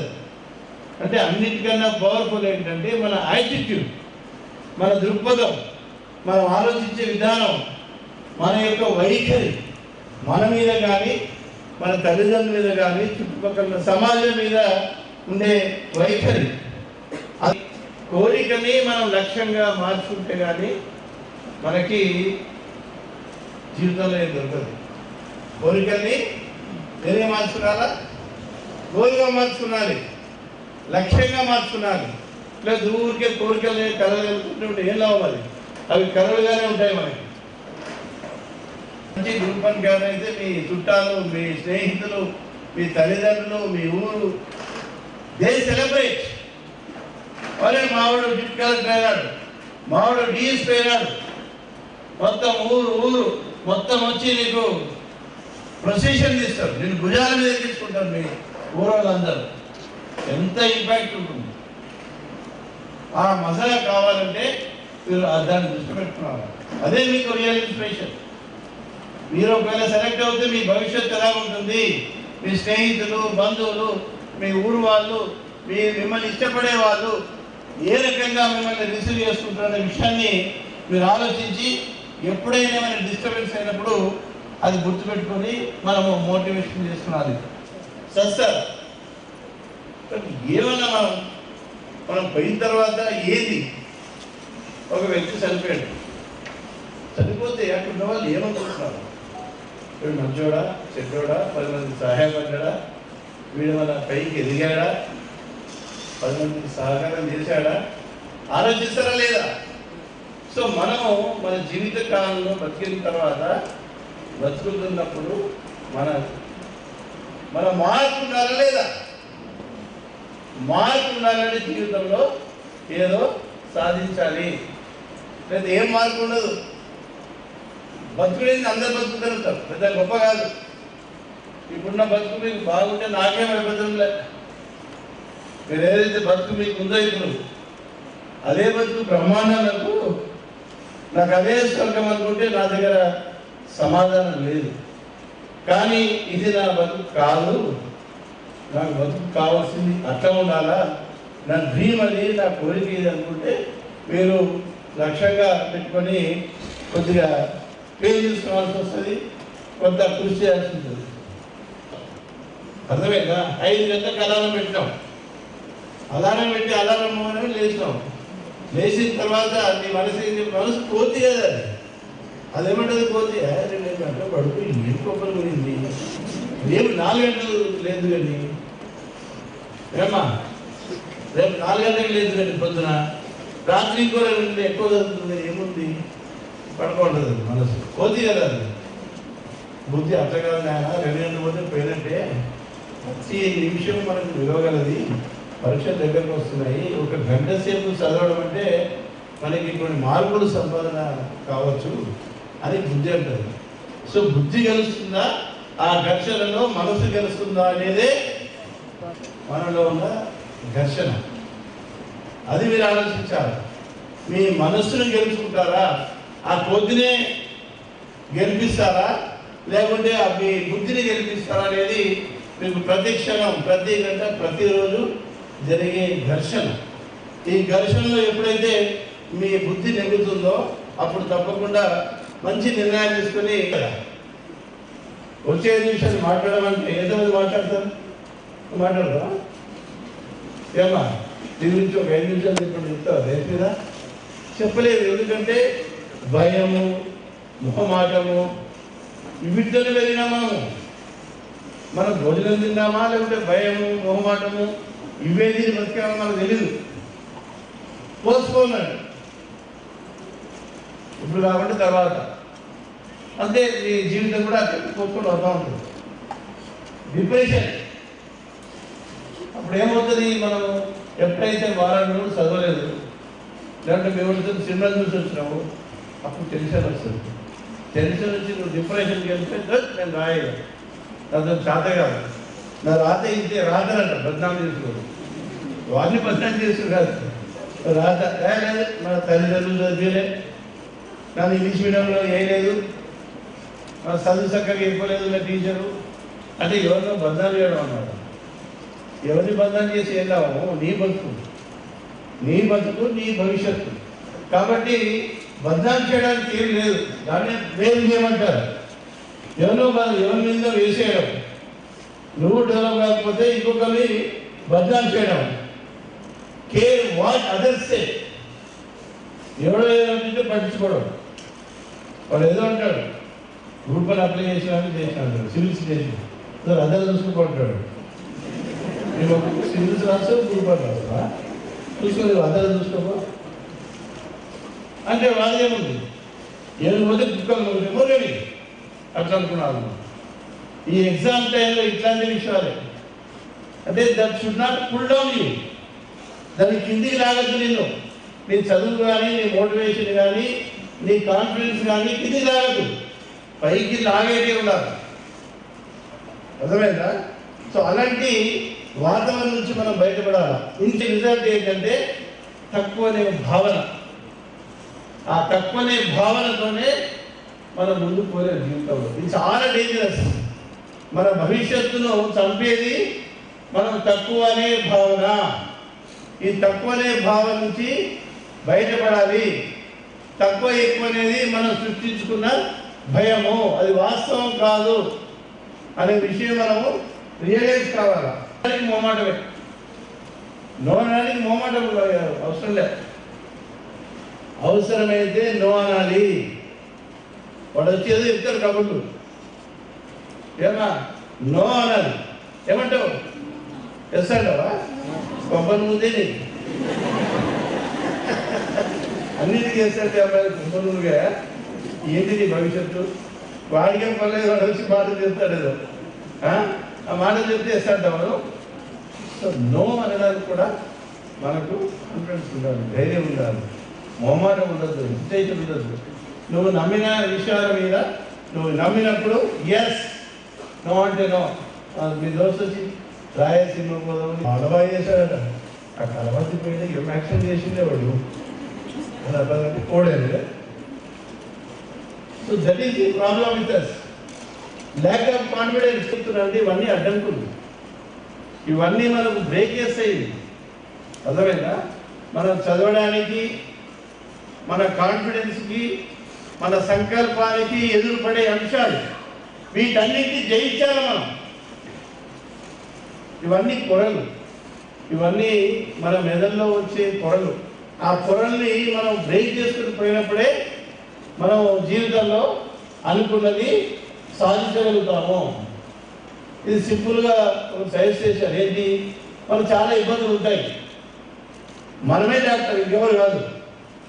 మనమే డాక్టర్ లాగా మనం కౌన్సిలింగ్ చేసుకోవాలి, సాల్వ్ చేసుకోవాలి మన సమస్యలు. కాబట్టి ఇంజనీర్ లాగా ప్లాన్ వేయాలి. నేను గ్రూపాలు అవుతాను, అదవుతాను, okay, you design your plan, but you have to be dancer for the present. Dancer అంటే ఏం తెలుసా? ఇప్పుడు ఒక్కసారి నేను డ్యాన్స్ చేస్తానంటే నాకు ప్రపంచంలో ఏం జరుగుతుందో కూడా తెలియదు. అంటే డ్యాన్స్ వల్ల మనం మునిగిపోతాం. అట్లా మీరు చేస్తున్న పని చదువు, మీ టాస్క్ చదువు, ప్రిపరేషన్. దాంట్లో మునిగిపోతే ఇక ప్రపంచానికి సంబంధం లేదు. సింగిల్ దాన్ని ఫోకస్ అంటాం మనం. సో ఒక డాన్సర్కి డ్యాన్స్లో ఎంత తన్మయత్వంతో ఉంటారో, ప్రపంచాన్ని అంత మర్చిపోతారో, అట్లాగే మనం చదివితే కూడా అంత కాన్సన్ట్రేషన్తో మనం చదవాలి. నేను ఫెయిల్ అయినా 10th నాకు మెడల్స్ లేవు, నేను ఇంగ్లీష్ మీడియం చదవలేదు, నాకు లెక్కలు రావు, రకరకాలుగా. మా తల్లి ఏదో పని చేస్తుంది, మా తండ్రి రిక్షా దొరుకుతాడు, ఇదంతా బ్యాక్గ్రౌండ్. అది అన్నీ ముఖ్యం కాదు. మీకు కావాల్సింది ఇప్పుడు ఫోర్గ్రౌండ్ అంటాం. అంటే now you have to play, you forget your background. Now this is your game. మీ ఇప్పుడు ఆడాలి ఇక్కడి నుంచి. వెనకైతే మర్చిపోండి బ్యాక్గ్రౌండ్, ఎట్లయితే ఏం లేదు, పర్వాలేదు. నువ్వు ఫెయిల్ అయినావా, సప్లిమెంటా, ఏ మీడియమా, నీ తల్లిదండ్రులు ఏంది, ఏం జరిగింది అనేది మర్చిపోను. అది రిలవెంట్ కాదు నీకు, ఎందుకంటే అవన్నీ నేను వెనుకలు చూస్తాయి. కాబట్టి now you have to play your background. నేనేం చేయలేను, నేనేం చేస్తా చెప్పు, నాతో కాదు ఇక. బట్ ఏమంటా అంటే నేను ఒక సంవత్సరమే కష్టపడితేనే సహకరించా అంటాడు. నువ్వు అంటే అడగాలి నీ ప్రయత్నం. అర్థమైందా? మార్చి వరకు కొద్దిగా కోఆపరేట్ చేయి, మనకే మంచిది కదా, నాకు మంచి ఉద్యోగం వస్తుంది కదా, నేను ఆఫీసర్లో ఉంటాను కదా, మనం మంచి స్థాయిలో ఉండొచ్చు, మన పిల్లల్ని బాగా చదువుకోవచ్చు, మంచి బంగాళలో ఉండొచ్చు, భవంతులో ఉండొచ్చు, కాళ్ళ తిరగచ్చు, ఇవన్నీ ఉంటాయి. ఒక ఏడాది కోరిక పట్టమని చెప్పాలి. అమ్మాయి కానీ అబ్బాయి మేడలు కట్టడం, మల్టీ టార్గెట్స్ నో. డిసైడ్ చేసుకో, దాని వర్క్ అని ఫోకస్ యువర్ ఎనర్జీ, ఫుల్ కాన్సన్ట్రేషన్తో చేయడం. ఇవన్నీ మీరు శత్రువులే, నేను చెప్పిన ఇవన్నీ. అర్థమైందా? సెల్ ఫోన్లు, చాటింగ్లు, ఛానళ్ళు, సినిమాలు, క్రికెట్లు. ఇప్పుడు ఐపీఎల్ ఉందో లేదు, ఈ సంవత్సరం బ్యాన్ చేయాలన్నారు అసలు గవర్నమెంట్. బ్యాన్ చేయండి, చేద్దామా? Failure no problem. నువ్వు 10th ఫెయిల్ ఉండొచ్చు, ఇంటర్మీడియట్ ఫెయిల్ ఉండొచ్చు, పర్ఫార్మెన్స్ తక్కువ ఉండొచ్చు. సరే, నేను ఇప్పుడు ఐఏఎస్ ఆఫీసర్ అయినా, 10th ఎన్ని మార్కులు వచ్చినాయి అనుకుంటున్నాను చెప్పినాను? 35%, 51% వచ్చింది. అర్థమైందా? కాబట్టి అక్కడ 51 వస్తే doesn't matter, that's what I am telling. 51 వచ్చిన తర్వాత నేను ఆర్మూలు అయినా, ఆర్మూలు తెలుసా? 60 కిలోమీటర్లు ఎక్కడ మా సొంత ఊరు. రోజు సైకిల్ తొక్కుంటూ పోతుంది. నేను మిడిల్ క్లాసే, నేను తెలుగు మీడియమే. చిన్నప్పటి నుంచి జాయిన్ అయిన నుంచి ఇంటర్మీడియట్ వరకు తెలుగు మీడియమే. అర్థమైందా? మా ఫాదర్ మెడికల్ షాప్ పెట్టాడు, ఆ షాప్లో నేను కూడా కూర్చునేవాడిని. పొద్దున సాయంత్రం మా ఫాదర్కి సహాయపడేవాడిని. మళ్ళీ సైకిల్ వేసుకుని పొద్దున స్కూల్ పోయేవాడిని. వచ్చిన తర్వాత మా ఫాదర్ సహాయపడేవాడిని. దాని తర్వాత ఇంటికి 9 గంటలకు పోయేవాడిని every day as a student, 7th నుంచి ఇంటర్మీడియట్ 2nd ఇయర్ వరకు. అయితే ఒకటి జరిగింది ఏంటంటే 10th 51% రాగానే మా 5 దోస్తులు ఉంటుంది. 5 ఎవరికి ఫస్ట్ రాలేదు. ఏది మనం దాకాలనుకుంటాము, 50 మరి అన్యాయంగా అనుకున్నాం. కొద్దిగా కసి పెరిగింది. పెరిగి లాభం లేదు, ఇంటర్మీడియట్ ఏదో సాధించాలి చెప్పాలని చెప్పి కొద్దిగా కిక్ వచ్చి ఇంటర్మీడియట్లో ఏం చేశానంటే చదివాను బాగా, తప్పకుండా ఫస్ట్ క్లాస్ అన్నవాడు. వాట్ హ్యాపెన్, ఇంటర్మీడియట్ మొత్తంలో సైన్స్, ఆర్ట్స్, కామర్స్, ఇవే HEC, సిఈసి బైపీసీ 4 కాంబినేషన్స్. అన్ని దాంట్లో I was the only first class student మొత్తం కాలేజీలో. ఎందుకు ఫస్ట్ క్లాస్ వచ్చిందంటే కొద్దిగా నా మీద ఎక్కువ కసి వచ్చింది. What is this nonsense, second class ఏంది, చదువుదాము, ఫస్ట్ క్లాస్ తీసుకుందాము. ఫస్ట్ క్లాస్ రాగానే మా ఏమంటారు, అరే నువ్వు డాక్టర్ కావాలా, నువ్వు షోర్లో పోవాలి, నేను మెడికల్ షాప్ ఉంది కదా, డాక్టర్ అయితే డాక్టర్ మెడికల్ షాప్ బ్రహ్మాండంగా ఉంటుంది. అరే మా బాబు కలవలేదు ఉన్నాడు, కలిసి పోయింది. ఇంప్రూవ్మెంట్ రాయమంటాడు. నాకు ఇష్టం లేదు నాన్న, నేను ఈ డాక్టర్ కంటే పెద్ద పోస్ట్ చేసి చూపిస్తాను చెప్తాను మా ఫాదర్.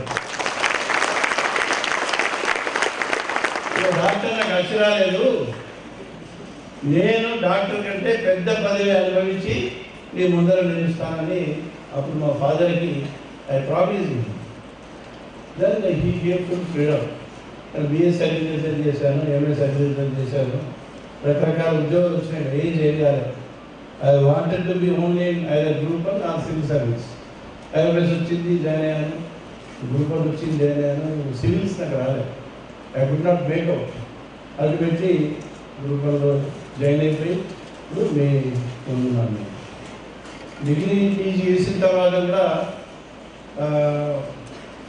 అంటే పీజీ అయిపోయింది, బట్ ఇది ఎగ్జామ్ 83 అయిపోయింది. నాకు పీజీ 84, 85 ఇక రాస్తూనే ఉన్నాను. ఎక్కడ ఉండాలా? పీజీ హాస్టల్లో 2 years జూనియర్ నాకు అబ్బాయి, వార్డులో ఉన్నాను నేను. వాడు కార్డ్ మీద పడుకుంటే కింద పడుతున్నాను సాఫ్ వేసుకుని. 1 year అంటే ఒకటి మనం అనుకుంటే సాధించాలని దేనికి మీద సిద్ధపడతాం. ఇన్ఫీరియారిటీ కాంప్లెక్స్ ఏం చేస్తాం, నేను జూనియర్ దగ్గర ఏముంటాను, వాడు రెడ్డి పడుకుని కింద పడుకున్నారా, మరి ఎవరు పడుకున్నాను. నేను అల్టిమేట్లీ నేను సాధించాలనుకున్నది సాధించిన. ఆఫీసర్గా నేను నా కెరీర్ డెవలప్ చేసుకోగలిగితే మీరందరూ ఎందుకు చేసుకోలేరనే ప్రశ్న మిమ్మల్ని అడుగుతున్నాను నేను. అర్థమైందా? ఆ ప్రశ్న అడగడానికి నేను వచ్చాను. ఇదే ప్రశ్న నేను జిల్లా తిరుగుతున్నాను. నేను తెలుగు మీడియమే, నేను మిడిల్ క్లాసే. అర్థమైందా? నేను బ్రైట్ స్టూడెంట్ కాదు, నాకు మెడల్స్ లేవు, ర్యాంకులు లేవు, ఏం లేవు. కానీ నేను ఒక ఐఏఎస్ ఆఫీసర్గా ఈ స్టేట్లో సర్వీస్ చేసి మీ ముందున్నాను. మరి మీకు ఎందుకు ఇంకా భావనలు, నేను కాలేను, ఇవన్నీ ప్రాబ్లమ్స్ ఎందుకు, మెంటల్ ప్రాబ్లమ్స్ ఇవన్నీ ఎందుకు కాన్ఫిడెన్స్ లేదు నీకు? ఇవన్నీ చెప్పిన ప్రాబ్లమ్స్ అన్నీ మిమ్మల్ని అడ్డుపడతా ఉన్నాయి. అందుకోసం ఈ ప్రాబ్లమ్స్ అన్నీ డిస్కస్ చేసేది అందుకోసమే. ఈ ప్రాబ్లమ్స్ నుంచి మనం బయటపడాలి. ఈ పొరలు చించుకొని బయటకు వస్తే మనకు మంచి భవిష్యత్తు ఉంటుంది. దోశ వస్తాడు, సాయంత్రం క్యాంటీన్ పోవాలా, సమోసా చాయ్ తినాలా, 7 అవుతుంది, టీవీ దగ్గర కూర్చున్నారా, సినిమా చూడాలా, సీరియల్ చూడాలా. This is called comfort zone. అంటే అన్ని ఇట్లా కంఫర్ట్ అన్నమాట. ఏం లేదు, రిస్క్ లేదు, శ్రమ లేదు, కృషి లేదు, ప్రయత్నం లేదు, జీవితంలో ఒక లక్ష్యం లేదు. అర్థమైందా? ఇట్లా ఉంటే దాన్ని కంఫర్ట్ జోన్ అంటారు. కంఫర్ట్ జోన్ ఓకే, టెంపరీగా. నీకు ఆ రోజు హ్యాపీగా ఉండొచ్చు, ఆ రోజు నువ్వు హ్యాపీగా ఉండొచ్చు. బట్ కంఫర్ట్ జోన్లో ఉన్నంత కాలము నువ్వు హ్యాపీగా ఉంటావు. ఒక్కసారి ఆ సమయం దాటిపోతే యూ విల్ రిపెంట్. అరే ఇంత చేసి అనుకుంటావు, మొత్తం జీవితం అంతా బాధపడతావు. అందుకోసం జీవితం అంతా బాధపడకుండా ఉండాలి. అంటే మన మెంటల్ బ్లాక్స్ అని తీసేస్తున్నారు. ఎందుకు గుర్తుంటలేదు, ఎలా గుర్తుంచుకున్నారని ఆలోచిస్తే దానికి మార్గం ఉంది. అన్నిటి మార్గాలు ఉన్నాయి. మా ఫ్రెండ్స్ ఆర్ ఇన్సల్టింగ్ మీ, నా దోస్తులు ఇన్సల్ట్ చేస్తున్నారు, నువ్వు అట్లా ఇచ్చాను. ఇవన్నీ మెంటల్ బ్లాక్సే. నా కుటుంబంలో ఎవరు చదువుకోలే, నేను పెద్దగా ఏదో ఉద్ధరిస్తాను ఎట్లా అనుకుంటారు మీరు? నాకు పుస్తకం తీయని నిద్ర వస్తుంది. అదృష్టం కదా, పుస్తకం ఓపెన్ చేయగానే బ్రహ్మాండంగా నిద్ర వస్తుంది నాకు. నేను పూర్ ఫ్యామిలీ, పేదవాడిని. నా రాత ఉంది, బ్రహ్మరాత.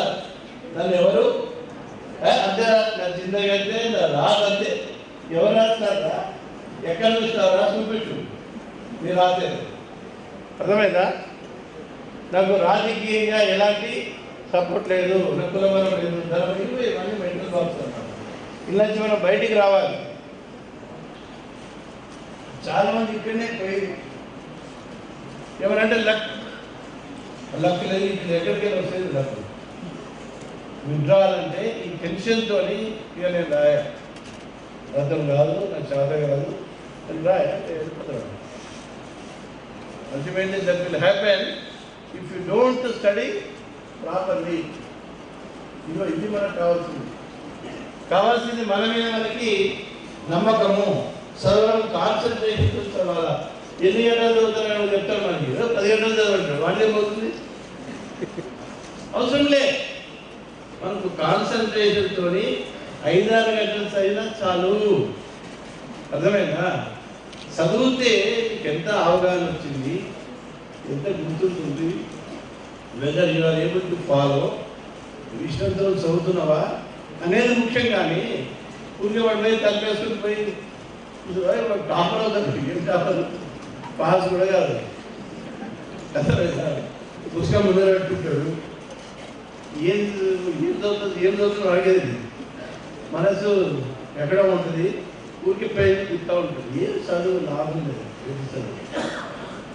This is called passive reading. అంటే ఒక పేజీలు తిప్పడం అన్నమాట. ఎవరి కోసం తిప్పడం? పేజీలు. ఆ పేజీలను చదవాలి కదా, చదివి అర్థం చేసుకుంటేనే active reading. Active reading is essential for competitive exams, not passive reading. పెళ్ళిళ్ళు, విడాకులు, నా దోస్తుకి ఏదో కారణం. అర్థమైందా? కంటిన్యూటీ ఉండాలి, చదువు కంటిన్యూటీ ఉండాలి, ఒక కన్సిస్టెన్సీ ఉండాలి. చదివిందేదో చదివినంతసేపు ఫోకస్ చదవాలి. సబ్జెక్టు ప్రేమించాలి, అది చాలా ఇంపార్టెంట్. ఇప్పుడు మీ అందరికీ ఏంటంటే మన వాళ్ళకి ఒక 2 పెగ్గులు పెడితే మజా వస్తుంది, కిక్ వస్తుంది. నాకు ఎందుకో సౌత్ కిక్ వస్తుంది. అయ్యా సౌత్ కిక్ వస్తుంది, నాకు కొత్త విషయం తెలుసుకుంటున్నాను, నేను ఒక కిక్ వస్తుంది నాకు. నేను రోజు ఒక గంట యూట్యూబ్ మీద చూసుకుంటాను. నాకు పరీక్షలే ఏం లేవు, బట్ కొన్ని అంశాలు సైన్స్ అంటే ఇష్టం లేదు. కాబట్టి సైన్స్కి సంబంధించిన మంచి మంచి వీడియోలు చూస్తూ ఉంటాను. నేను లవంగానే 6 గంటలకు కాఫీ తాగేది, హెడ్ ఫోన్ పెట్టుకునేది, యూట్యూబ్ ఆన్ చేసేది, నాకు నచ్చిన అంశం మీద మంచి మంచి ప్రోగ్రామ్స్ నేను చూస్తూ ఉంటాను. That will give me kick. ఒక బీరో విస్కీ తాగుతూనే కాదు. అర్థమైందా? అన్నిటికంటే ముఖ్యం ఏంటంటే ఆసక్తి రావాలంటే మనకి అసలు చదివే చదువు కూడా ఒకసారి అర్థం చేసుకోవాలండి. మీరు అంతా చదువుతున్నారు కదా, ఇప్పుడు ఏ స్టాండర్డ్ చెప్పండి? ఏ స్టాండర్డ్ నుంచి 10వ తరగతి వరకు social studies, history, geography, economics, 6th నుంచి 10th వరకు వినండి. ఇది చాలా సీరియస్ సబ్జెక్ట్. ఎట్లా ప్రిపేర్ కావాలండి ఒక 10 నిమిషాలు చెప్తాను. ఒప్పుకుందా? ఆగలి అవుతుందా? సరే, మన తెలుగు మీడియం వాళ్ళం కాబట్టి ఎన్సీఆర్టీ అంటే ఇంగ్లీష్లో ఉంటాయి కాబట్టి మనం చదవలేదు. 6th నుంచి 10th వరకు ఈ 4 సబ్జెక్ట్స్ ఉన్నాయి, 4: హిస్టరీ, ఎకనామిక్స్, పాలిటీ, జాగ్రఫీ. ఈ 4 సబ్జెక్టులు ఇవి. అర్థమైందా? ఈ 4 సబ్జెక్టులు మనం ఫస్ట్ ఏం చేయాలంటే 6th నుంచి 10th వరకు తెలుగు మీడియం అన్నది తెలుగు మీడియంలో రాస్తారు కదా 90% ఇప్పుడు వాళ్ళందరూ. సరే, ఆ 6th నుంచి 10th వరకు ఒక 15 రోజులు చదవండి. అంటే ఒక చదివేస్తే బేసిక్గా ఏంది అనేది ఒక సబ్జెక్ట్ మీకు ఒక ఫౌండేషన్ ఉంటుంది. ఇదే పునాది అంటాం అన్నమాట. మరి ఆవిడ పునాది అనేది పునాది వేసుకులేదు కదా, బట్టి పెట్టినాము, కక్కేసాము, అయిపోయింది గేమ్ అని. ఇప్పుడు మళ్ళొకసారి ఫౌండేషన్ కోసము దీన్ని బేసిక్స్ అంటాం. బేసిక్స్ చదవాలంటే ఎన్సీఆర్టీ కానీ మన స్కూల్ బుక్స్ కానీ 6th నుంచి 10th వరకు ఒకసారి చదవండి. కోర్ సబ్జెక్ట్స్ అన్నీ కవర్ అయిపోతాయి. దాని తర్వాత ఒక్కొక్క సబ్జెక్టుకి ఒక్కొక్క స్టాండర్డ్ బుక్ ఉంది, ఆల్రెడీ మీ అందరి దగ్గర ఉన్నాయి. పాలిటీ అంటే లక్ష్మీకాంతం అని ఇట్లా అన్నీ ఉన్నాయి. అట్లాంటి స్టాండర్డ్ పుస్తకం కూడా పెట్టుకున్నాను.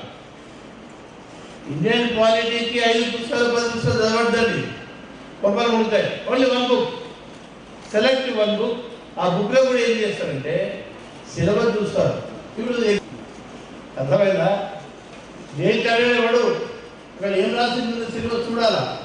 కల్చరల్ హెరిటేజ్ ఆర్కిటెక్చర్ ఎట్లుండే, ఎట్లాంటి టెంపుల్స్ మసీదులు కానీ ఇది ఎత్తుబడి ఏది కట్టారు, అట్లాంటి ప్రశ్న అడుగుతారు. లేకుంటే వాళ్ళ టైం పరిపాలనలో ఏం కొత్తగా పెట్టారు, ఏదో రిఫార్మ్స్, రెవెన్యూ రిఫార్మ్స్, లేకపోతే అంతా డ్రింకింగ్ వాటర్ ఎక్కువ చేసించాడు, కాకతీయాలు గొలుసు చెరువులు తవ్వారు. ఇట్లాగా వాళ్ళకి సంబంధించి బాగా అనలిటికల్గా తెలుసుకున్నారు. హిస్టరీ డేట్స్ గీట్స్ ప్లాసీ యుద్ధం ఎప్పుడైంది ఏమి లాభం లేదు. కానీ ప్లాసీ యుద్ధం ఇంపార్టెంట్ తెలుసుకుంటారు. తేడా చెప్తాను. ప్లాసీ యుద్ధంతో బ్రిటిష్ వాడు ఫస్ట్ ఎంటర్ అన్నమాట మన దేశంలో. ప్లాసీ యుద్ధం ఇంపార్టెన్స్ ఏంటంటే ప్లాసీ యుద్ధం చేయడంతో వాడు కొద్దిగా గెలిచి అప్పుడు కాలు పెట్టాడు మన దేశంలో, గట్టిగా పోతూనే ఉన్నాడు. ఆ ఇంపార్టెన్స్ తెలియాలి మనకు, అంతే. మరి ప్లాసీ ఏ రేటు ఏంటి నాట్ రిక్వైర్డ్. సో మనం సిలబస్ చక్కగా మనకి కళ్ళలో ఉండాలి. రాత్రి పడకుంటే సిలబస్ తెలియాలి. ఇస్తే కాదు, దాంట్లో ఉన్న సిలబస్ ఏది ఇచ్చాడో దానికి ఆల్మోస్ట్ పరిమితం అవుతారు. That is first principle. ఏది సిలబస్ అంతా తరువుగా మనకు తెలిసి ఉండాలి.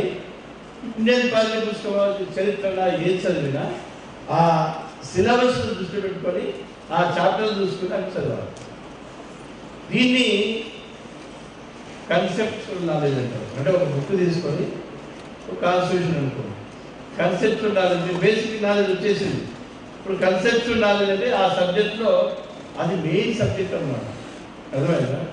దాన్ని ఏం చేయాలంటే మీరు ఒకసారి చదవాలి. చదివితే సబ్జెక్ట్ ఒకసారి కొద్దిగా ఐడియా వస్తుంది. రెండోసారి చదవాలి, ఇప్పుడు కొద్దిగా గుర్తుంటుంది. ఉంటుందా ఉండదా?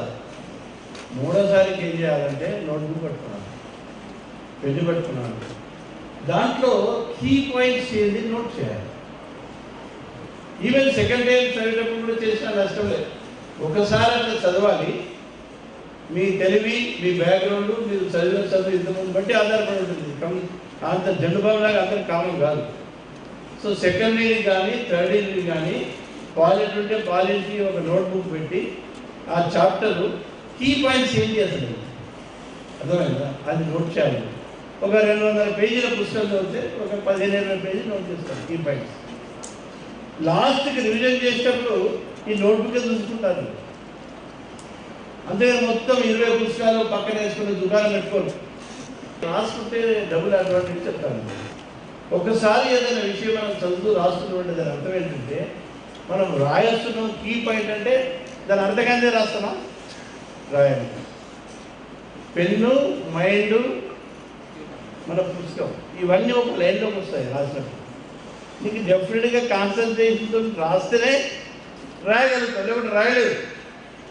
అప్పుడే నీకు రికార్డు స్టార్ట్ చేస్తుంది. అర్థమైందా? దాన్ని ఒక 2 నిమిషాలు చదువుతావు, ఏముంది 10 పేజీలు చదవడానికి ఏముంది?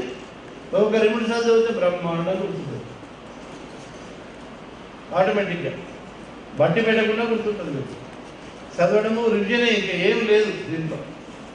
నోట్స్ మాత్రం కంపల్సరీ రాసుకున్నాను. సపోజ్ ఒక పేజీ మీద ఒక నోట్ రాసినాం అనుకో, ఆ పేజీ మొత్తం ఖాళీ పెట్టకుండా ఉంచక్కర్లేదు, కొద్దిగా ఖాళీ పెట్టాలి. దాని తర్వాత ఏమన్నా ఇంపార్టెంట్ అనిపిస్తే దాంట్లో మళ్ళీ రాసుకోవచ్చు. ఓకే, సో పాయింట్స్ రాయడం అనేది చాలా ఇంపార్టెంట్. రాజ్యసభ, కౌన్సిల్ అంటే ఆ ఈక్వలెంట్ బాడీస్, అది చదువుకుంటూ ఇది చదువుకుంటూ కంపేర్ చేసుకున్నాం. గవర్నర్ అధికారం ఏంటి, ప్రెసిడెంట్ అధికారం కంపేర్ చేసుకున్నాం, ఈక్వల్ ఉండవు. అర్థమైందా?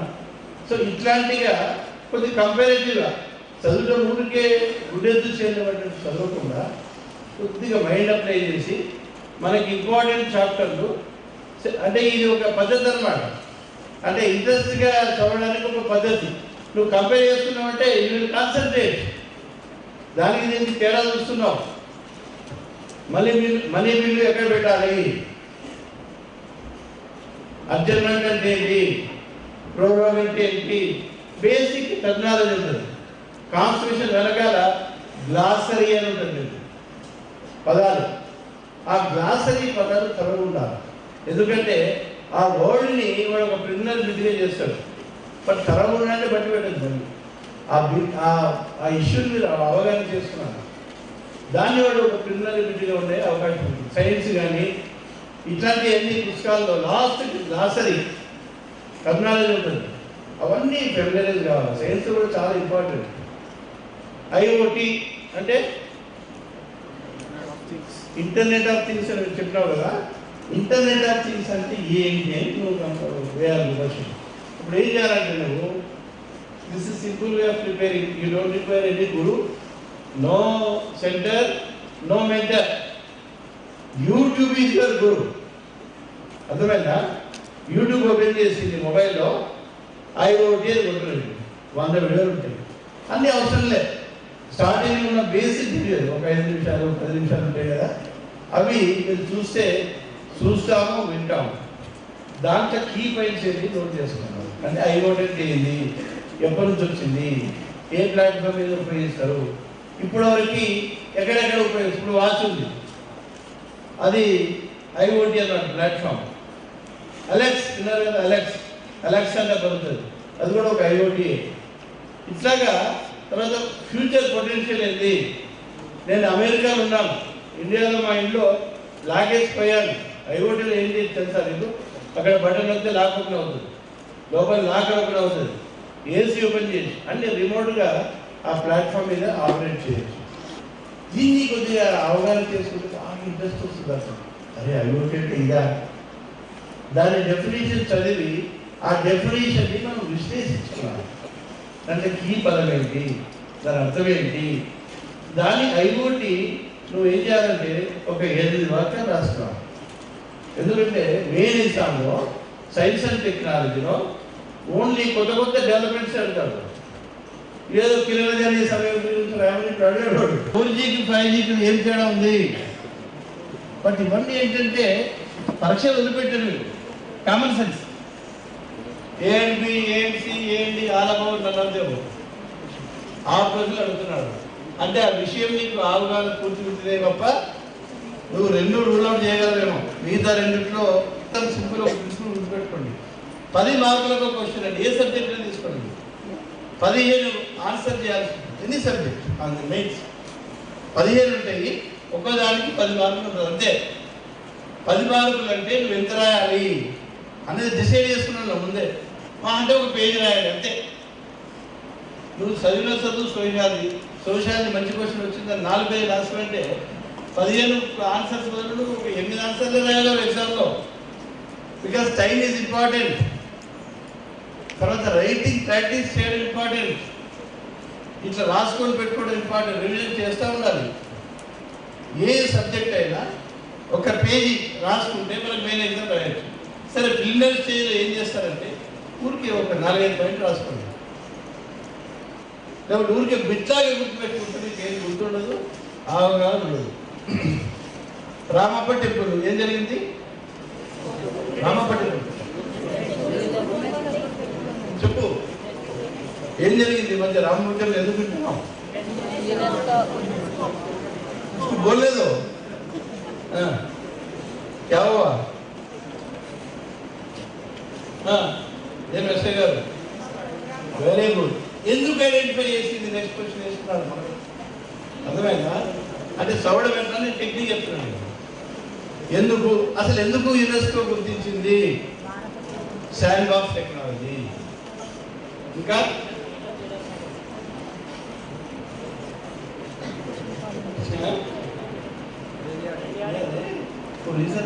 ऐसे ही रिकॉग्नाइज करते हैं। यूनेस्को वाले कुछ काम नहीं है, वो लोग बोले एक्सपर्ट भेजिए, एक्सपर्ट भेजिए, स्टडी करे. So many temples are there. Why only Ramappa? దాని ప్రత్యేకతలు ఏమేమైతే ఉంటుందో అవి మనం నోట్ చేసుకున్నాం.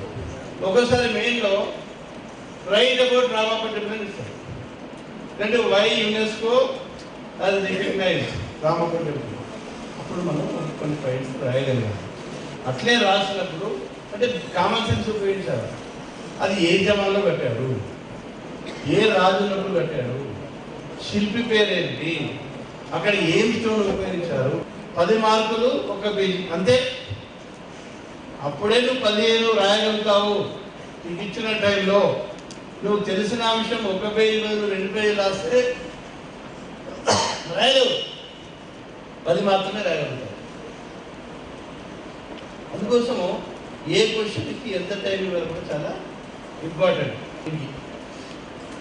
వెల్యూస్ కూడా డ్యామ్ షూర్ ఆన్సర్ చూసుకుంటే పోవాలి. డ్యామ్ షూర్ చేసేయాలి, గెస్ చేయగలరు. నెక్స్ట్ కేటగిరీ ఏం తెలియదు, అంతేనా, ఏం అడ్రస్ లేదు, ఏదో ఒకటి టిక్ కొట్టడమే కదా. 8 మార్క్స్ లేదు కదా గ్రూప్ 1లో, కాకపోతే గ్రూప్ ఎస్ఐ ఉన్నాయి కదా. Very careful. గ్రూప్ 2 తెలీదు, ఎస్ఐకి మాత్రం ఉన్నాయి. Very careful, it's very dangerous. చాలా జాగ్రత్తగా ఆన్సర్ చేయాల్సి ఉంటుంది. టైం ఉండదు, ప్రాబ్లం. ఇప్పుడు 150 బిట్లు 150 నిమిషాలు, 1 నిమిషమే నీకు ఇస్తున్నారు అంటే టైం సెన్స్ డెవలప్ ఉంటుంది. టెస్ట్ సిరీస్ ప్రాక్టీస్ చేసినప్పుడు ఏం చేస్తున్నారు, test series model question papers answer చేసినప్పుడు ఎంత టైం పడుతుంది నువ్వే చూస్తున్నావు. ఒక పేపర్ ఆన్సర్ చేస్తావు, ఎంత టైం పడుతుంది. సరే ముందు అంత సీన్ లేదు. ముందు ఏంటంటే ఒక టెస్ట్ పేపర్ చేయగానే ఒక 20 మార్కులు వచ్చాయి నీకు, 150, నో ప్రాబ్లం, డోంట్ వరీ. అని 20 వచ్చిన డిసప్పాయింట్ కాక్కర్లేదు. 20 కాకుండా నీకు రాని ఏంటి అది చదవాలి. అవి చదవాలంటే దాని గురించి మూలాల్లో కూడా పోవాలి. దాన్ని రివర్స్ ఇంజనీరింగ్ అంటారు. అంటే దాని గురించి ఇంకా కొద్దిగా తెలుసుకోవాలంటే వెనక్కి పోవాలి. ఆ సబ్జెక్ట్ వెనక్కి పోయి దాని గురించి కొద్దిగా చదవాలి. అంటే ప్రిలిమినరీ యాంగిల్ కాదు, మెయిన్ యాంగిల్ కూడా అప్పుడే చదవాలా. కొన్ని పాయింట్స్ రాసుకున్నాను. 3D ప్రింటింగ్ అంటే రాయాలా, ఒక 10 మార్కులకు రాయగలిగాలి 3D ప్రింటింగ్. దాని మీద రకరకాల క్వశ్చన్స్ చేసుకున్నా మీరు యూట్యూబ్లో చూసి వస్తుంది. అందుకోసము నేను ఇప్పుడు ఇంతమంది పెట్టిన చూడు, ఏది mobile, you should avoid. Now I'm saying mobile is your guru. అర్థమైందా? And best way of learning things is not Google, YouTube. వీలైనంత వరకు, ఎందుకంటే చూడొచ్చు, వినొచ్చు. అర్థమైందా? అది చూసుకొని మంచిగా అవగాహన వస్తుంది, పాయింట్స్ నోట్ చేసుకుంటాం. ఎనీ న్యూ టర్మినాలజీ పేపర్ చూడాలంటే కొత్త టర్మ్ కనిపించింది, పక్కనే మీ మొబైల్లో కొట్టాలి. అర్థమైందా? వచ్చేస్తుంది అంట. చదవాలి 4 సార్లు చదవాలి అర్థం కాకుండా, అప్పుడు పాయింట్ రాసుకున్నాను.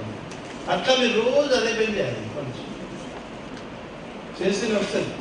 సైన్స్ అండ్ టెక్నాలజీ ఒక ఫీల్డ్ తీసుకున్నాం. Suppose space. స్పేస్ అంటే మన ఇస్రో అచీవ్మెంట్స్ ఏంటి, 3-4 ఏం ఉద్ధరించింది ఇస్రో, నాసా ఏం ఉద్ధరించింది, ఏ శాటిలైట్ లాంచ్ చేశారు, మన ఇండియా స్పేస్లో ఎందుకు ముందుంది. క్వశ్చన్ వేసుకున్నాను నువ్వే. India one of the top countries in space, ఎందుకు ముందుంది.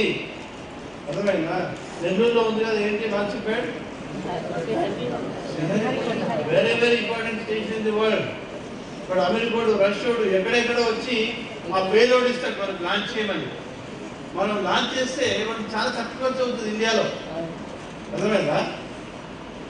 మన దగ్గర వాడు లాంచ్ చేస్తే 100 రూపాయలు ఖర్చు అవుతే, వాడు అమెరికన్ లాంచ్ చేస్తే 10,000 అవుతుంది. సో ఆ లాంచింగ్ ప్యాడ్స్ మనం డెవలప్ చేసుకొని ఎవడెవడో ఇస్తే మనం లాంచ్ చేస్తున్నాం. పేలోడ్స్ అంటే కమ్యూనికేషన్ కావచ్చు, రకరకాల పర్పస్ లాంచ్ చేయడం వల్ల we are getting lot of money. ఆ మనీతో మళ్ళీ మనం ఇన్వెస్ట్ చేయగలుగుతున్నాం. ఎలాన్ మస్క్ ఎవరు? పెట్టారు. ఓకే, ఇంకా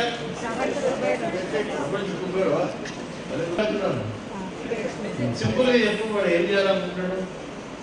సింపుల్గా కామన్ మ్యాన్ నేను వాడు ఏం చేయాలనుకుంటున్నాడు, వాడు వాటి గేమ్ ప్లాన్ ఆలోచించాలి. వాడు ఇట్లనే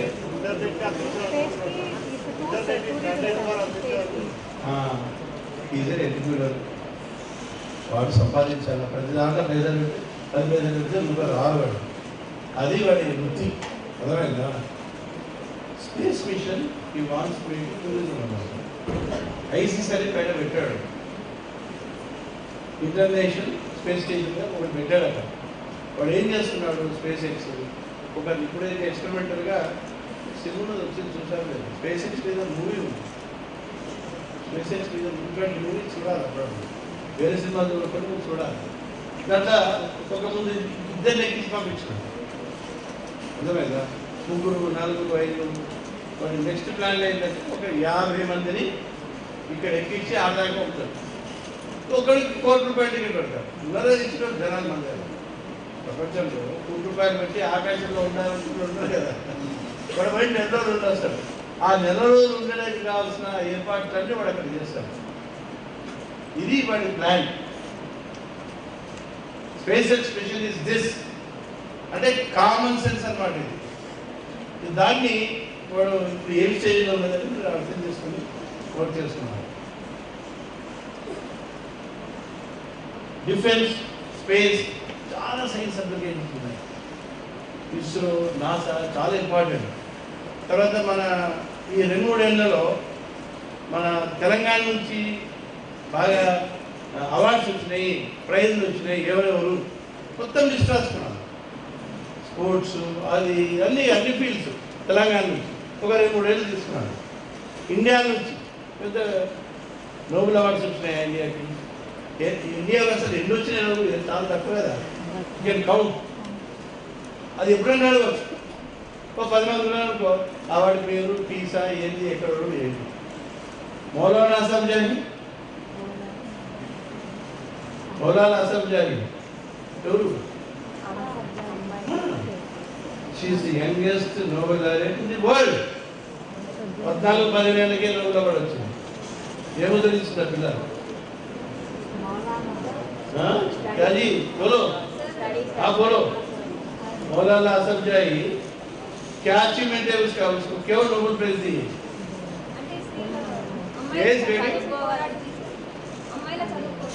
అమ్మాయిల చదువు గుడ్. ఆమెతో పాటు ఇంకెవరికి ఇచ్చినారు? ఇద్దరికి ఇచ్చినారు. Yes, very good. సో వాళ్ళిద్దరి పేరుతో సరిపోదు. కొద్ది వాళ్ళ గురించి 10 మాటలు రాసేటట్టుగా కూడా మనము చదువుకున్నారా? మన నిజామాబాద్ డిస్ట్రిక్ట్ అమ్మాయి వరల్డ్ ఛాంపియన్ అయింది మన.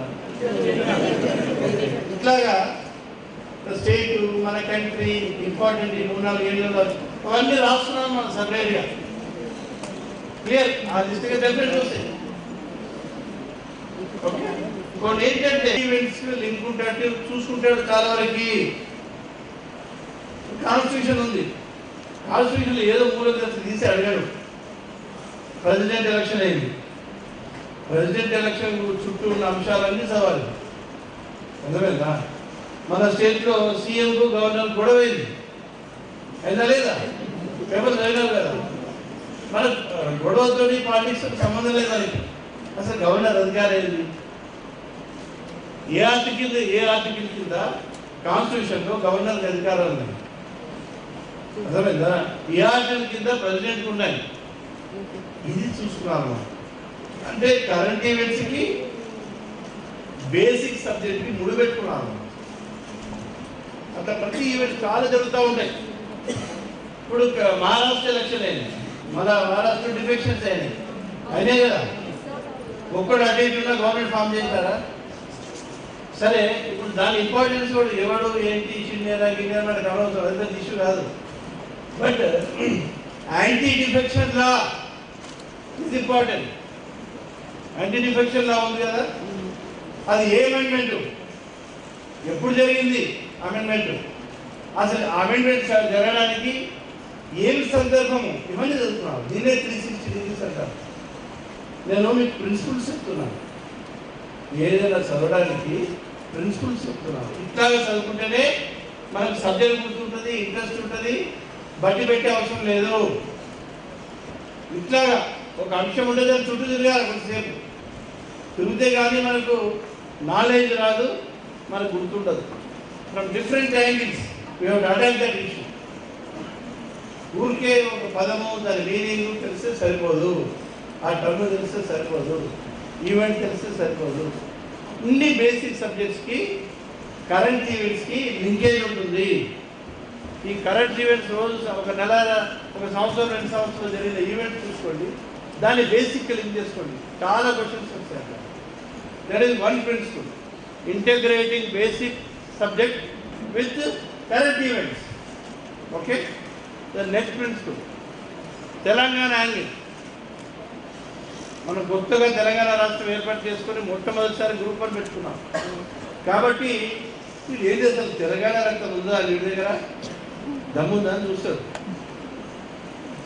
ఇంతవరకు ఎగ్జామ్ ఎందుకు పోసుకొని నేను చెప్తాను, గ్రూప్ 1 నేను ఎందుకు రాలే చెప్పగలరా? ప్రెసిడెన్షియల్ ఆర్డర్ మీకు తెలియదు రహస్యం. అంటే 10 సంవత్సరం ఇచ్చేది. He was waiting for presidential order. He doesn't want that Andhra people get more seats in the past. Combined Andhra Pradesh లో ఉన్నట్టుగానే సేమ్ రిజర్వేషన్స్ ఉంటే ఆంధ్రలో కూడా ఎక్కువ సీట్లు వస్తాయి కావా?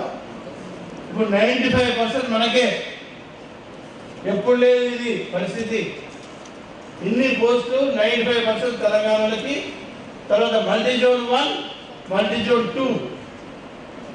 మల్టీజోన్ 1లో ఉన్న వాళ్ళకి మల్టీజోన్ 1లోనే కాంపిటీషన్, మల్టీజోన్ 2లో ఉన్న వాళ్ళకి మల్టీజోన్లోనే కాంపిటీషన్. ఇది చాలా అడ్వాంటేజ్ అనమాట. అమ్మాయిలకి 50%, వాళ్ళకైతే పండుగ. ఇక పండుగ చేసుకుంటున్నారు కానీ నిజంగా పండుగనే. చాలా మందికి మీకు వస్తుంది. కొద్దిగా కష్టపడుతుందా? కష్టపడతారా? ఏముంది చెప్పు, ఏముంటే ఊరికి పెళ్లి చేసుకోవడం, పిల్లలు కనడము. What is the future? మీ ఐడెంటిటీ ఏంటి? ఇంత అవకాశం ఇస్తుంది గవర్నమెంట్. సమాజంలో మహిళలు ఎంత పైకెళ్తున్నారు. సీఓలుగా ఉన్నారు చాలామంది.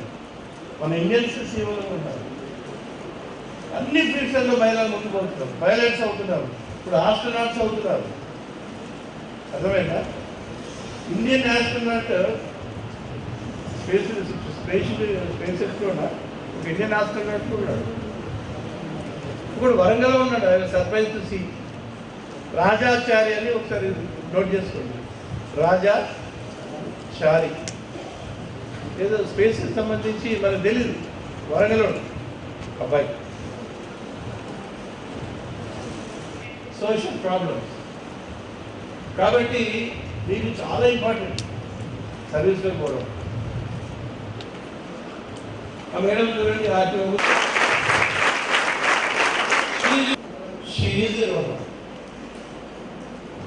ఓకేదా? ఛాలెంజ్ తీసుకున్నాను.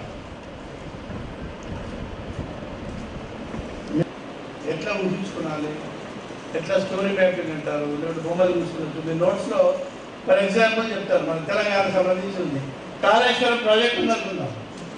కాళేశ్వరం ప్రాజెక్టు ఎక్కడ ఉంటుంది? అక్కడ నుంచి ఇట్లా ఇట్లా గీత తీసుకున్నాను. ఏ జిల్లా నుంచి పోయింది? ఇక్కడ ఒక రిజర్వాయర్, ఇక్కడ ఒక రిజర్వాయర్, ఇక్కడ ఇంత టీఎంసీ, ఇక్కడ ఇంత టీఎంసీ, ఇక్కడ ఒక లిఫ్ట్ బొమ్మ వేస్తాం అంటే అక్కడ లిఫ్టింగ్ ఉంది.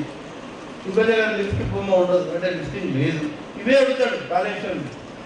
కాళేశ్వరంది ఏ యొక్క పెద్ద రిజర్వాయరు, ఏ యొక్క చిన్న రిజర్వాయరు, ఎక్కడ లిఫ్టింగ్ అవుతుంది, వాడు ఈ ఫాలోయింగ్ ప్లేస్లలో లిఫ్టింగ్ అవుతుంది అని ఇస్తాడు. ఒక 5 ఇస్తాడు. దాంట్లో 2, 3 లిఫ్టింగ్ ఉంటాయి. అప్పుడు నువ్వు సెలెక్ట్ చేయాల్సి వస్తుంది. This is geography, economy and Telangana అన్నీ వచ్చినాయి దీంట్లో. ఇట్లా యాంగిల్ ఉంటుంది అన్నమాట. అర్థమైందా?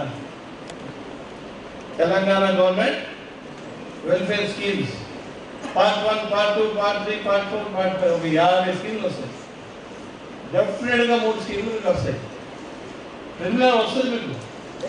దళిత బంధు అడుగుతాడా, రైతు బంధు అడుగుతాడా, ఆసరా అడుగుతాడా, కేసీఆర్కి అడుగుతాడా తెలియదు మనకి. బట్ డెఫినెట్గా అడుగుతారు. అప్పుడు ఏం చేయాలి మీరు? నేను చూసినాను, యూట్యూబ్లో స్టడీ చేసి చెప్తున్నాను. నా లిస్ట్ ఉంది, 56 స్కీమ్స్ ఉన్నాయి. అందులో ఇంపార్టెంట్ ఏంటంటే కొన్ని చదువుతున్నాను. మీకు తెలిసి ఒక గంట సెపరేట్ అనుకుంటాం. బట్ ఇంకొక స్కీమే ఉంది హెడ్డింగ్లో. ఒక స్కీము గవర్నమెంట్ స్కీమ్స్ అని మీరు గమనించాలి లేదా? దళిత బంధు ఎంత అమౌంట్ ఇస్తారు, ఎంత అమౌంట్ ఇస్తారు, ఎందుకు ఇస్తారు, స్కీమ్ ఎందుకు పెట్టినారు. మీరు ఒక స్కీమ్ మీరు ఓపెన్ చేస్తే యూట్యూబ్లో ఏ సంవత్సరం దాన్ని స్టార్ట్ చేసింది, ఉద్దేశం ఏంటి, దానికి ఎలిజిబిలిటీ ఏంటి, దాంట్లో ఏం చేస్తారు, కామన్ సెన్స్ క్వశ్చన్స్ అని మీరు అనుకొని నోట్స్ తయారు చేసుకుంటే ఒక 10 పేజీలు వస్తుంది. దాంట్లో డెఫినెట్గా 4-5 బిట్లు తింటే మీకు విన్నాను. అంటే సిలబస్లో ఒక సబ్జెక్ట్ ఉందంటే డెఫినెట్గా కవర్ అవుతుంది. గుర్తుపెట్టుకోండి. ఇప్పుడు హిస్టరీ ఉంది, సముద్రమా, ancient history, medieval history, modern history, పెద్ద సముద్రం అది. ఇది సముద్రం కాదు. తెలంగాణ గవర్నమెంట్ స్కీమ్స్ పాలసీస్ సముద్రం కాదు. ఇది మహా అంటే ఒక 10 పేజీలు నోట్ చేసుకుంటే అయిపోయి 10 బిట్లు ఇచ్చినా 9 బిట్లు ఆన్సర్ చేసి. That is one way of getting marks. అందుకోసమే సిలబస్ అనలైజ్ చేయమంటున్నాను. Subject to syllabus, governance and public policy. సరే, ఎకానమీ లేటెస్ట్. ఓకే, మన Telangana budget, socio economic outlook Telangana, socio economic outlook India. ఇవి చూసుకుంటే చాలా కవర్ అవుతుంది. అంటే గవర్నమెంట్ ఆఫ్ ఇండియా కొత్త స్కీమ్స్ ఏం పెట్టలేదు బడ్జెట్లో ఉంటుంది. పర్ క్యాపిటల్ ఇన్కమ్ ఎంత తెలంగాణది, మీ సోషియో ఎకనామిక్ అవుట్లో ఉంటుంది. చాలా ఒక 15-20 క్వశ్చన్ తిరుగుతాయి. నాలుగైనా చెప్పింది. బడ్జెట్ అంటే బడ్జెట్ మొత్తం ఫిగర్స్ బట్టి పెట్టడం కాదు, దాన్ని అనలైజ్ చేసి కొత్త స్కీమ్స్ ఏంటి, కొత్త అనౌన్స్ ఏంటి, ఈ బడ్జెట్ ఉన్న బ్యాక్గ్రౌండ్ ఏంటి, ఇట్లాగే రాసుకున్నారు. మన సోషియో ఎకనామిక్ అవుట్లుక్ అని ఇంత పెద్ద పుస్తకాలు దొరుకుతున్నాయా? లేదు. గవర్నమెంట్ పబ్లికేషన్ అయితే మీరు పూర్తిగా పుస్తకం అక్కర్లేదు, జిస్ట్ అని దొరుకుతుంది, రాసుకోండి. Gist, socio economic outlook Telangana, socio economic outlook India. Gist అంటే ఊరికే ఒక 15-20 పేజీలు ఉంటుంది. బట్ ఇంపార్టెంట్ బిట్స్ అన్నీ దాంట్లో వస్తాయి. ఎకానమీకి సంబంధించినవన్నీ 4 దీంట్లోనే ఎక్కువ వస్తాయి.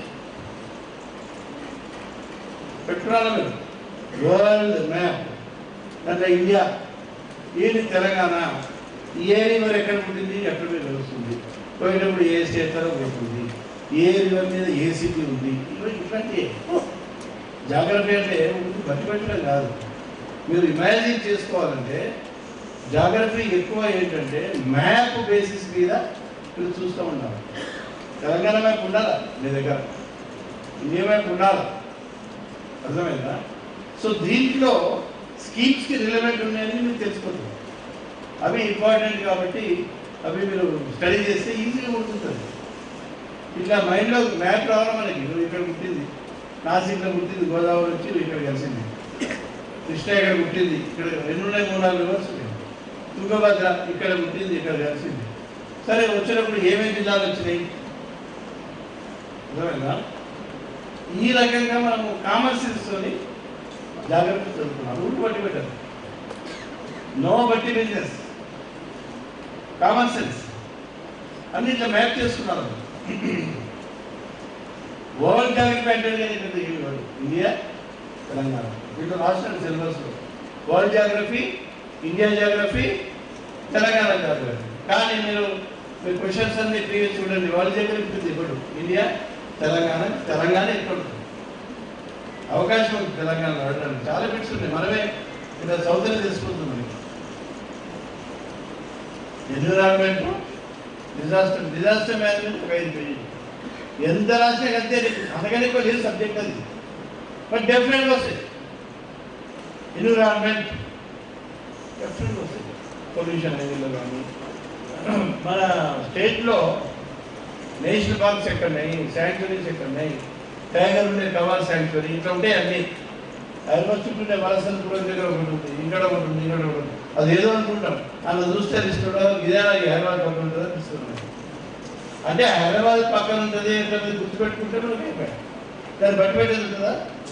ఉండదు. అట్లా ఎన్విరాన్మెంట్ అంటే ఫారెస్ట్ ఫైర్ అంటే సరే. హరితాహారం డెఫినెట్గా ఉంటుంది. తర్వాత హరితాహారంలో మనం ఇన్నేళ్ళు మొక్కలు పెట్టాం కదా. ఒకటి నేషనల్ లెవెల్లో ఫారెస్ట్ రిపోర్ట్ ఉంది. దాని ప్రకారము తెలంగాణలో 2014 ఇప్పటికీ ఎన్ని మొక్కలు పెట్టాము, ఎంత ఏరియా పెరిగింది, రికార్డెడ్గా ఉంది. We are top in the country చెట్టు పెట్టిన దాంట్లో. అంటే there is a scientific uh report ఉంది, నేషనల్ ఫారెస్ట్ సర్వే రిపోర్ట్ అని ఉంది. దాంట్లో తెలంగాణలో 2014 నుంచి ఇప్పటివరకు హరితహారం డెఫినెట్గా అడుగుతారండి. ఎందుకంటే గవర్నమెంట్కి చాలా భగీరథ స్కీమ్ డెఫినెట్గా అడుగుతారు. ఒక బిట్టు ఏ రకంగా అడుగుతారో తెలియదు నాకు, బట్ మీరు సౌది అర్థమవుతుంది. తెలంగాణ గవర్నమెంట్ ఇంప్లిమెంట్ చేసిన స్కీమ్స్ అన్నీ చాలా ఇంపార్టెంట్. సో ఏ సబ్జెక్ట్ మీరు తీసుకున్నా జాగ్రఫీ తెలంగాణకి ఏంటి ఇంపార్టెంట్, ఎకనామిక్స్ తెలంగాణకి ఏంటి అర్థమైందా, హిస్టరీ తెలంగాణ ఏంటి, హిస్టరీ తెలంగాణ కూడా చాలా తక్కువ. శాతవాళ్ళు, కాకతీయులు, విష్ణుకుడులు, విశ్వాకులు, అసలు జాగీసులు, కుద్దబ్జాలు 800 మంది అంతే. వాళ్ళ సంవత్సరాలు ఏం గుర్తుపెట్టుకోలేదు మనం. ఊరికి వాళ్ళ టైంలో ఏంటి ఏమి ధరించున్నది చూడాలి, అది నోట్ చేసుకోవాలి అంతే. అర్థమైందా? అంటే అనలిటికల్గా చూడాలి మనం, విశ్లేషణాత్మకంగా చూడాలి, బట్టి పెట్టకూడదు. తెలంగాణ హిస్టరీ చాలా ఇంపార్టెంట్.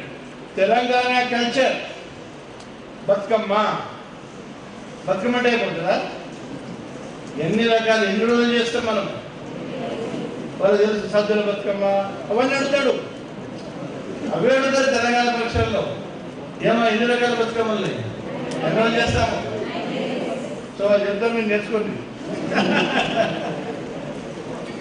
సో ఆ పేర్లను గుర్తుపెట్టుకున్నారు, డెఫినెట్ అడుగుతాడు. తెలంగాణ కల్చర్ హిస్టరీలో అంతా కల్చర్ ఏది రగదీస్తాడు. టెంపుల్స్ తీస్తాడు, 1000 టెంపుల్స్ అన్నీ ఇక్కడ తీస్తాడు. తీసి అది జాగ్రత్త మండపాలు అన్నిటికీ తెలుస్తుంది. ఒక సబ్జెక్ట్ ఇక్కడ ఉండదు, గోడ గీసినట్టు ఉండదు. అర్థమైందా? మన తెలంగాణ ఇంపార్టెంట్ అన్నీ నోట్ చేసుకున్నాను, అది ఏ రకంగా అడుగుతాడు. ఇంకేమున్నాయి మన తెలంగాణలో డ్యాన్స్లు ఏమేమి ఉన్నాయి, పేరుని దీన్ని చాలా ఇంపార్టెంట్. వరంగల్, బట్ పేరుని అంటే సరిపోదు. వరంగల్ అంటే అది ఏ కాకతీయ స్థాయిలో వచ్చిందనమాట. ఎట్లా వచ్చింది ఏంటి, పేరు ఎంతమంది ఉన్నారు, ఎవడు గురువు ఏంటి, చాలా ఇంపార్టెంట్. పేరు మీద కూడా ఎక్కడ వచ్చే అవకాశం తక్కువ మనకు ఉన్నాయి. ఆ తక్కువ ఉన్నాయి మంచిగా చదువుకుంటే బ్రహ్మాండంగా. ఇదే న్యాక్ అంటున్నాను. మార్కులు ఎట్లా పడతాయి అంటే ఒక్క విషయం మీరు అర్థం చేసుకోండి, మనం ప్రొఫెసరం కాదు. ఒక సబ్జెక్ట్ చదివితే మన ప్రొఫెసర్ అయినంత చదవకలే, మన పరీక్షకి ఏంటి ఇంపార్టెంట్ యాంగిల్ చదవాలి మనం. అర్థమైందా టెక్నిక్? ఒక ప్రొఫెసర్ కూర్చొని పెడితే వాడికి 10 మార్కులు రాసేది ఒక 10 పేర్లు రాస్తారు. అద్భుతంగా 10 మార్కుల కంటే ఎక్కువ రావాలి. సో మన ప్రొఫెసర్ కాదు, ఎక్స్పర్ట్స్ కాదు. మనం పరీక్ష యాంగిల్లోనే ఎంతవరకు రాయాలా, ఎంత లిమిటెడ్, ఇంపార్టెన్స్ ఏంటి అని ఆ యాంగిల్లో మనం చదవాలి, రాయాలి. ఎంత ప్రాక్టీస్ చేస్తే అంత కాన్ఫిడెన్స్ ఉంటుంది మెయిన్. బట్ ఇప్పటి నుంచి దీన్ని ప్రిలిమ్ కమ్స్ మెయిన్స్ అంటారు. అంటే మెయిన్ దృష్టి పెట్టుకుంటాము. ప్రిలిమ్స్ పాస్ అవుతే వెళ్ళామా నువ్వు, 7 మార్కులు కలుస్తాయి మెయిన్లో, అంతే కదా. ఒక్కసారి ప్రిలిమ్లో పాస్ అయితే అది పోయినట్టే, గాలి కలిసినట్టు, అది గుడిదినే, నో వాల్యూ. ఒక్కసారి నువ్వు క్వాలిఫై అయిపోతే ఇంటర్వ్యూ లేదు.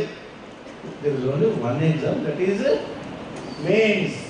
అందుకోసం మీరు మెయిన్ దృష్టిలో పెట్టుకోకుండా ప్రిలిమినరీ ఊరికే బిట్ చదువు, గైడ్ తెచ్చుకుంటాదో ఇది చదువు, లాభం లేదు. ఇటువంటి ఎందుకు వచ్చింది అర్థమైందా? ఇవన్నీ మనం కనుక్కుంటుందా. ఇంటర్నేషనల్ ఈవెంట్స్, కాన్ఫరెన్స్ ఇవన్నీ ఏమేమి జరిగినాయి ఈ ఆడదాని అంటే మా అంటే ఒక 10 పేజీలు అంతే. అందుకనే డెఫినెట్ అడుగుతారు. నీకు 100 ఉంటే 100 అడగాడు, దానికి రిలవెన్స్ ఉన్నదే మనకు అడుగుతాం. G7 యుద్ధము, యుక్రెయిన్ యుద్ధము, శ్రీలంక క్రైసిస్, అర్థమైందా? శ్రీలంక క్రైసిస్ మీద 10 మార్కులు అక్కడ అనేది common question, common sense question. రాసుకున్నాను 7-8 రాసుకున్నాను. ఇంకా శ్రీలంక క్రైసిస్ వచ్చినది లాభం లేదు. రష్యా దేన్ని జారీ చేసింది, ఎందుకు జారీ చేసింది? నాటో ఇష్యూ మీద జారీ చేసింది. ఇప్పుడు నాటోలో జాయిన్ అవుతానే 2 కంట్రీస్ జాయిన్ అవుతున్నారు. ఎవరు? ఫిన్లాండ్ ఇంకా 2 కంట్రీస్. అంటే రిలవెన్స్ అట్లా ఉంటుంది అన్నమాట.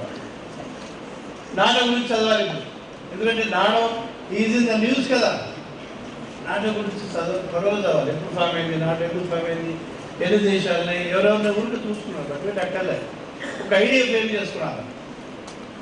ఈ 1-2 ఇయర్స్లో ఏమేమి సదస్సులు ఏమైనా చూసుకొని దానికి రిలవెన్స్, దాని ఇంపార్టెన్స్, మీరు క్వశ్చన్స్ చూస్తుంటే మీకే మ్యాక్ డెవలప్ అవుతుంది.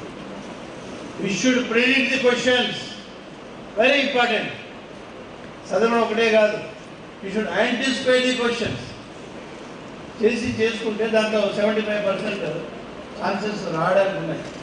అయినారు, ఈరోజు ఎంపీ అయినారు, కాలేజీ ఎవరు, ఇల్లు ఎవరు, సినార ఎవరు, అంత్యశ్రీ ఎవరు, గోరెట్ ఎంకల్ ఎవరు, వీళ్ళ మీద ఏదైనా అడగచ్చు మనం.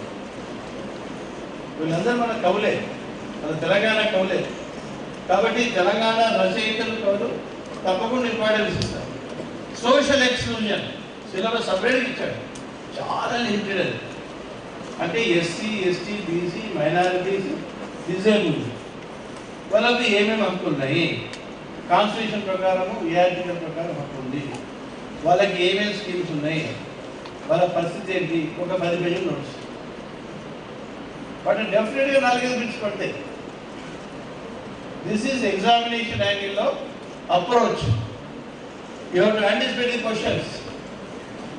సినిమా బదా లేకపోతే అట్లా కమాండర్ ఎప్పుడు ఉంటారు మీరు దోస్తులలో, వాళ్ళందరినీ పక్క పెట్టండి. ప్రిలిమ్స్ కమ్ అయినప్పుడు చెప్పాను నేను, యాంటిసిపేట్ క్వశ్చన్. మొబైల్ ఎంత పవర్ఫుల్లో చెప్పాను. తక్కువ పుస్తకాలు బట్ ఎక్కువ revisions, minimum books, maximum revisions. పోతే ఇక్కడ 2 రోజులు ఎక్స్ట్రా చదివితే బాగుండేది, వస్తుంది అనుకుంటే. ఈ రిగ్రెట్ కాకుండా మీరు చూడాలంటే ఇప్పుడు రిగ్రెట్ కాకూడదు మీరు అంటే ఏం జరుగుతుందో ఆలోచించండి. That is the meaning of this slide. సరే, all slide and this is last slide అనుకుంటాను. మీరు ఇంత చదువుతారు కదా, 6 నెలలు 7 సంవత్సరాలు చదువుతారు. It is not going to be waste. Service రాని రాకపోని మీ ముఖంలో ఒక గ్లో ఉంటుంది. ఎందుకంటే అక్వైరింగ్ నాలెడ్జ్, అర్థమైందా? 10 మందిలో కూర్చుంటే ఎవరైనా అడిగితే ఒక సమాధానం చెప్పే ఒక కెపాసిటీ ఉంటుంది. ఏదైనా విషయంలో సబ్జెక్ట్ తెలిసే ఒక కాన్ఫిడెన్స్ ఉంటుంది. ఎక్కడంటక్కడ మీకు మాట్లాడడానికి అవకాశం ఉంటుంది. మీ స్థాయి పెరుగుతుంది ఆటోమేటిక్గా. It will add value to your life. Service రాని రాకపోతే, ఇప్పుడు కాకపోతే మళ్ళా రాదు, ఇది కాకపోతే ఇంకోటి, చాలా ఉన్నాయి. We are living in global village, అర్థమైందా? పుట్టిగా బట్టలు వస్తే ఏదో మ్యాజిక్ జరుగుతుంది. మొన్న ఒక బంధువుల ఇంటికి వెళ్ళాడు, ఒక అమ్మాయి ఇట్లా కనిపించింది, పెళ్ళయింది, చాలా పూర్, వాళ్ళ మదర్ నర్సుగా పనిచేసింది నిజామాబాద్ హాస్పిటల్లో. ఒక లేడీ డాక్టర్గా మీకు షెల్టర్ ఇచ్చి చాలా క్లోజ్ బంధువులు అవుతుంది. ఆమె నర్సుగా పనిచేసింది. ఆమె ఆడబిడ్డని తీసుకొని పెళ్ళికి వచ్చింది, మా చుట్టాల పెళ్ళికి. ఏం చేస్తున్నావు అని అడిగాను. ఆమె యూట్యూబర్ అండి. What is it? చదువుకున్న అమ్మాయి, ఆమె యూట్యూబర్ అన్నది. ఏంటమ్మా నాకే తెలియదు, ఇంత చదివిన సంఘాలను కొనుక్కుంటాం మేము. మీరు యూట్యూబ్ ఓపెన్ చేయండి సార్, కొట్టండి అని ఏదో ఉన్నది, ఏదో క్రియేషన్స్ అన్నది, రమ్య క్రియేషన్స్ ఏదో సంథింగ్. అది కొట్టగానే అన్ని వీడియో ఉన్నది. వీడియో ఏముంది, ఆమె కిచెన్లో అది చేయడం ఇది చేయడం అట్లుంది. She's earning every month, she's earning 25,000 30,000 sitting at home. హాయిగా వంట చేసుకుంటా. ఆమె స్కిల్ ఏంటి తెలుసా? అందుకోసం స్కిల్ అని పెట్టాను నేను గ్రూప్స్లో. అందరికీ స్కిల్ ఉంటుంది, మాట స్పష్టంగా మాట్లాడాలి. ఆమె వంట చేస్తే ఆ 5 నిమిషాలు చాలా స్పష్టంగా తెలుగులో మాట్లాడగలుగుతుంది. That's all, that is their skill. వంట చేయడం స్కిల్ కాదు, వంట ఏమైనా యూట్యూబ్ నేర్చుకోవచ్చు మనం. ఆ నేర్చుకునేదే మళ్ళీ నువ్వు కిచెన్లో కూర్చుండి స్పష్టంగా అది ఇంప్రెస్ కావాలి, చూసే ఆడవాళ్ళే ఇంప్రెస్ కావాలి. మళ్ళీ అది బాగా చెప్పింది వాడాలి. అయిపోయి లైక్లు పెరిగిపోతాయి, వ్యూవర్షిప్ పెరిగిపోతుంది. You learn lot of money. ఇంట్లో కూర్చుండి ఇంటర్నెట్లో సంపాదించే మార్గాల్లో ఎన్నో ఆపర్చునిటీస్ ఉన్నాయి ప్రపంచంలో. ఇట్స్ ఎ బిగ్ వరల్డ్, మనకు తెలియదు. మనం మండుగ కుప్పంలా ఉన్నాం. హైదరాబాద్లో, ఢిల్లీలో, మద్రాసులో చాలా ప్రపంచం చాలా పెద్దది, సముద్రం అంత అవకాశం ఉంది. బట్ దాని గురించి నేను మాట్లాడుతున్నాను. This task before me is this ఉండిదని చెప్పి నేను మాట్లాడుతున్నాను. ఇది రాకపోతే పెద్ద అల్టిమేట్లీ ఫిలాసఫర్స్. అర్థమైందా? ఆన్ సైడ్ అండ్ 3 లక్షల మందికి వస్తాయా ఉద్యోగాలు? వస్తాయా? 1000 మందికి వస్తాయి. 3 లక్షలు రాస్తున్నారు కదా, 1000 మందికే కదా వచ్చేది. That is the fact of life. 3 లక్షల మందికి రావు. బట్ 3 లక్షల్లో నేను ఒకటి ఉండాలని ఒక ఛాలెంజ్ తీసుకొని నువ్వు శ్రమపడుతున్నావే, that is your greatness, that is your confidence and that is your investment for future. అర్థమైందా? ఇదంతా ఇన్వెస్ట్మెంట్ మీ ఫ్యూచర్. రకరకాల నోటిఫికేషన్స్ వస్తున్నాయి, రాస్తూనే ఉండొచ్చు. గవర్నమెంట్ ఆఫ్ ఇండియా వస్తాయి, బ్యాంక్ వస్తాయి, అవి వస్తాయి. ఇప్పుడు ఇది ఉంది కదా,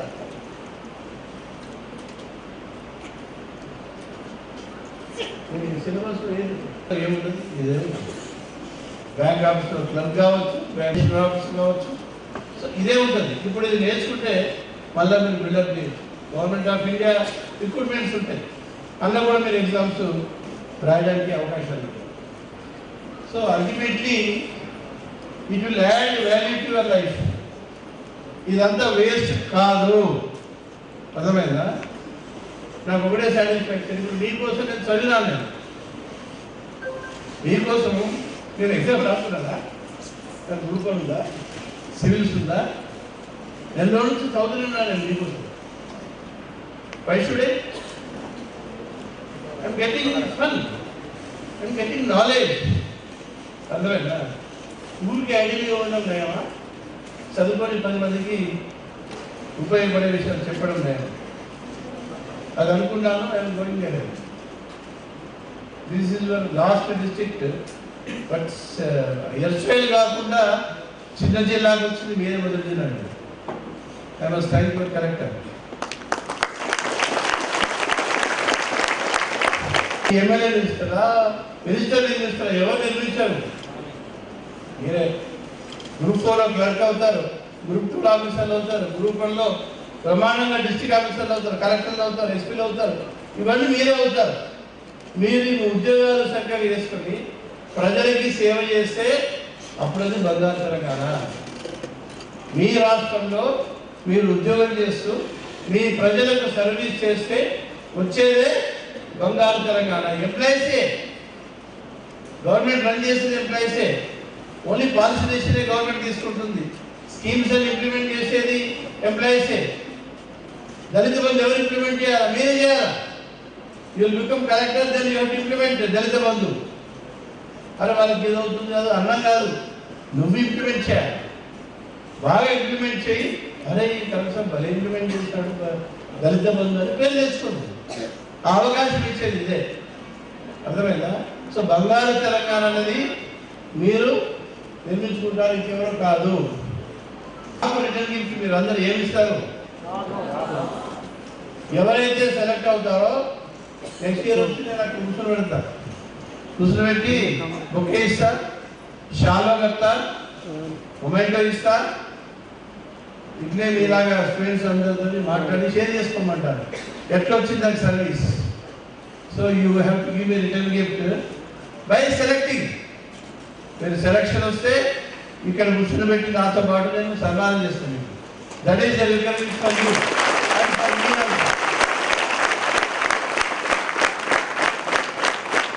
ఏమనిపిస్తుంది? Can we do it? Yes, I can do it. Yes, I will do it.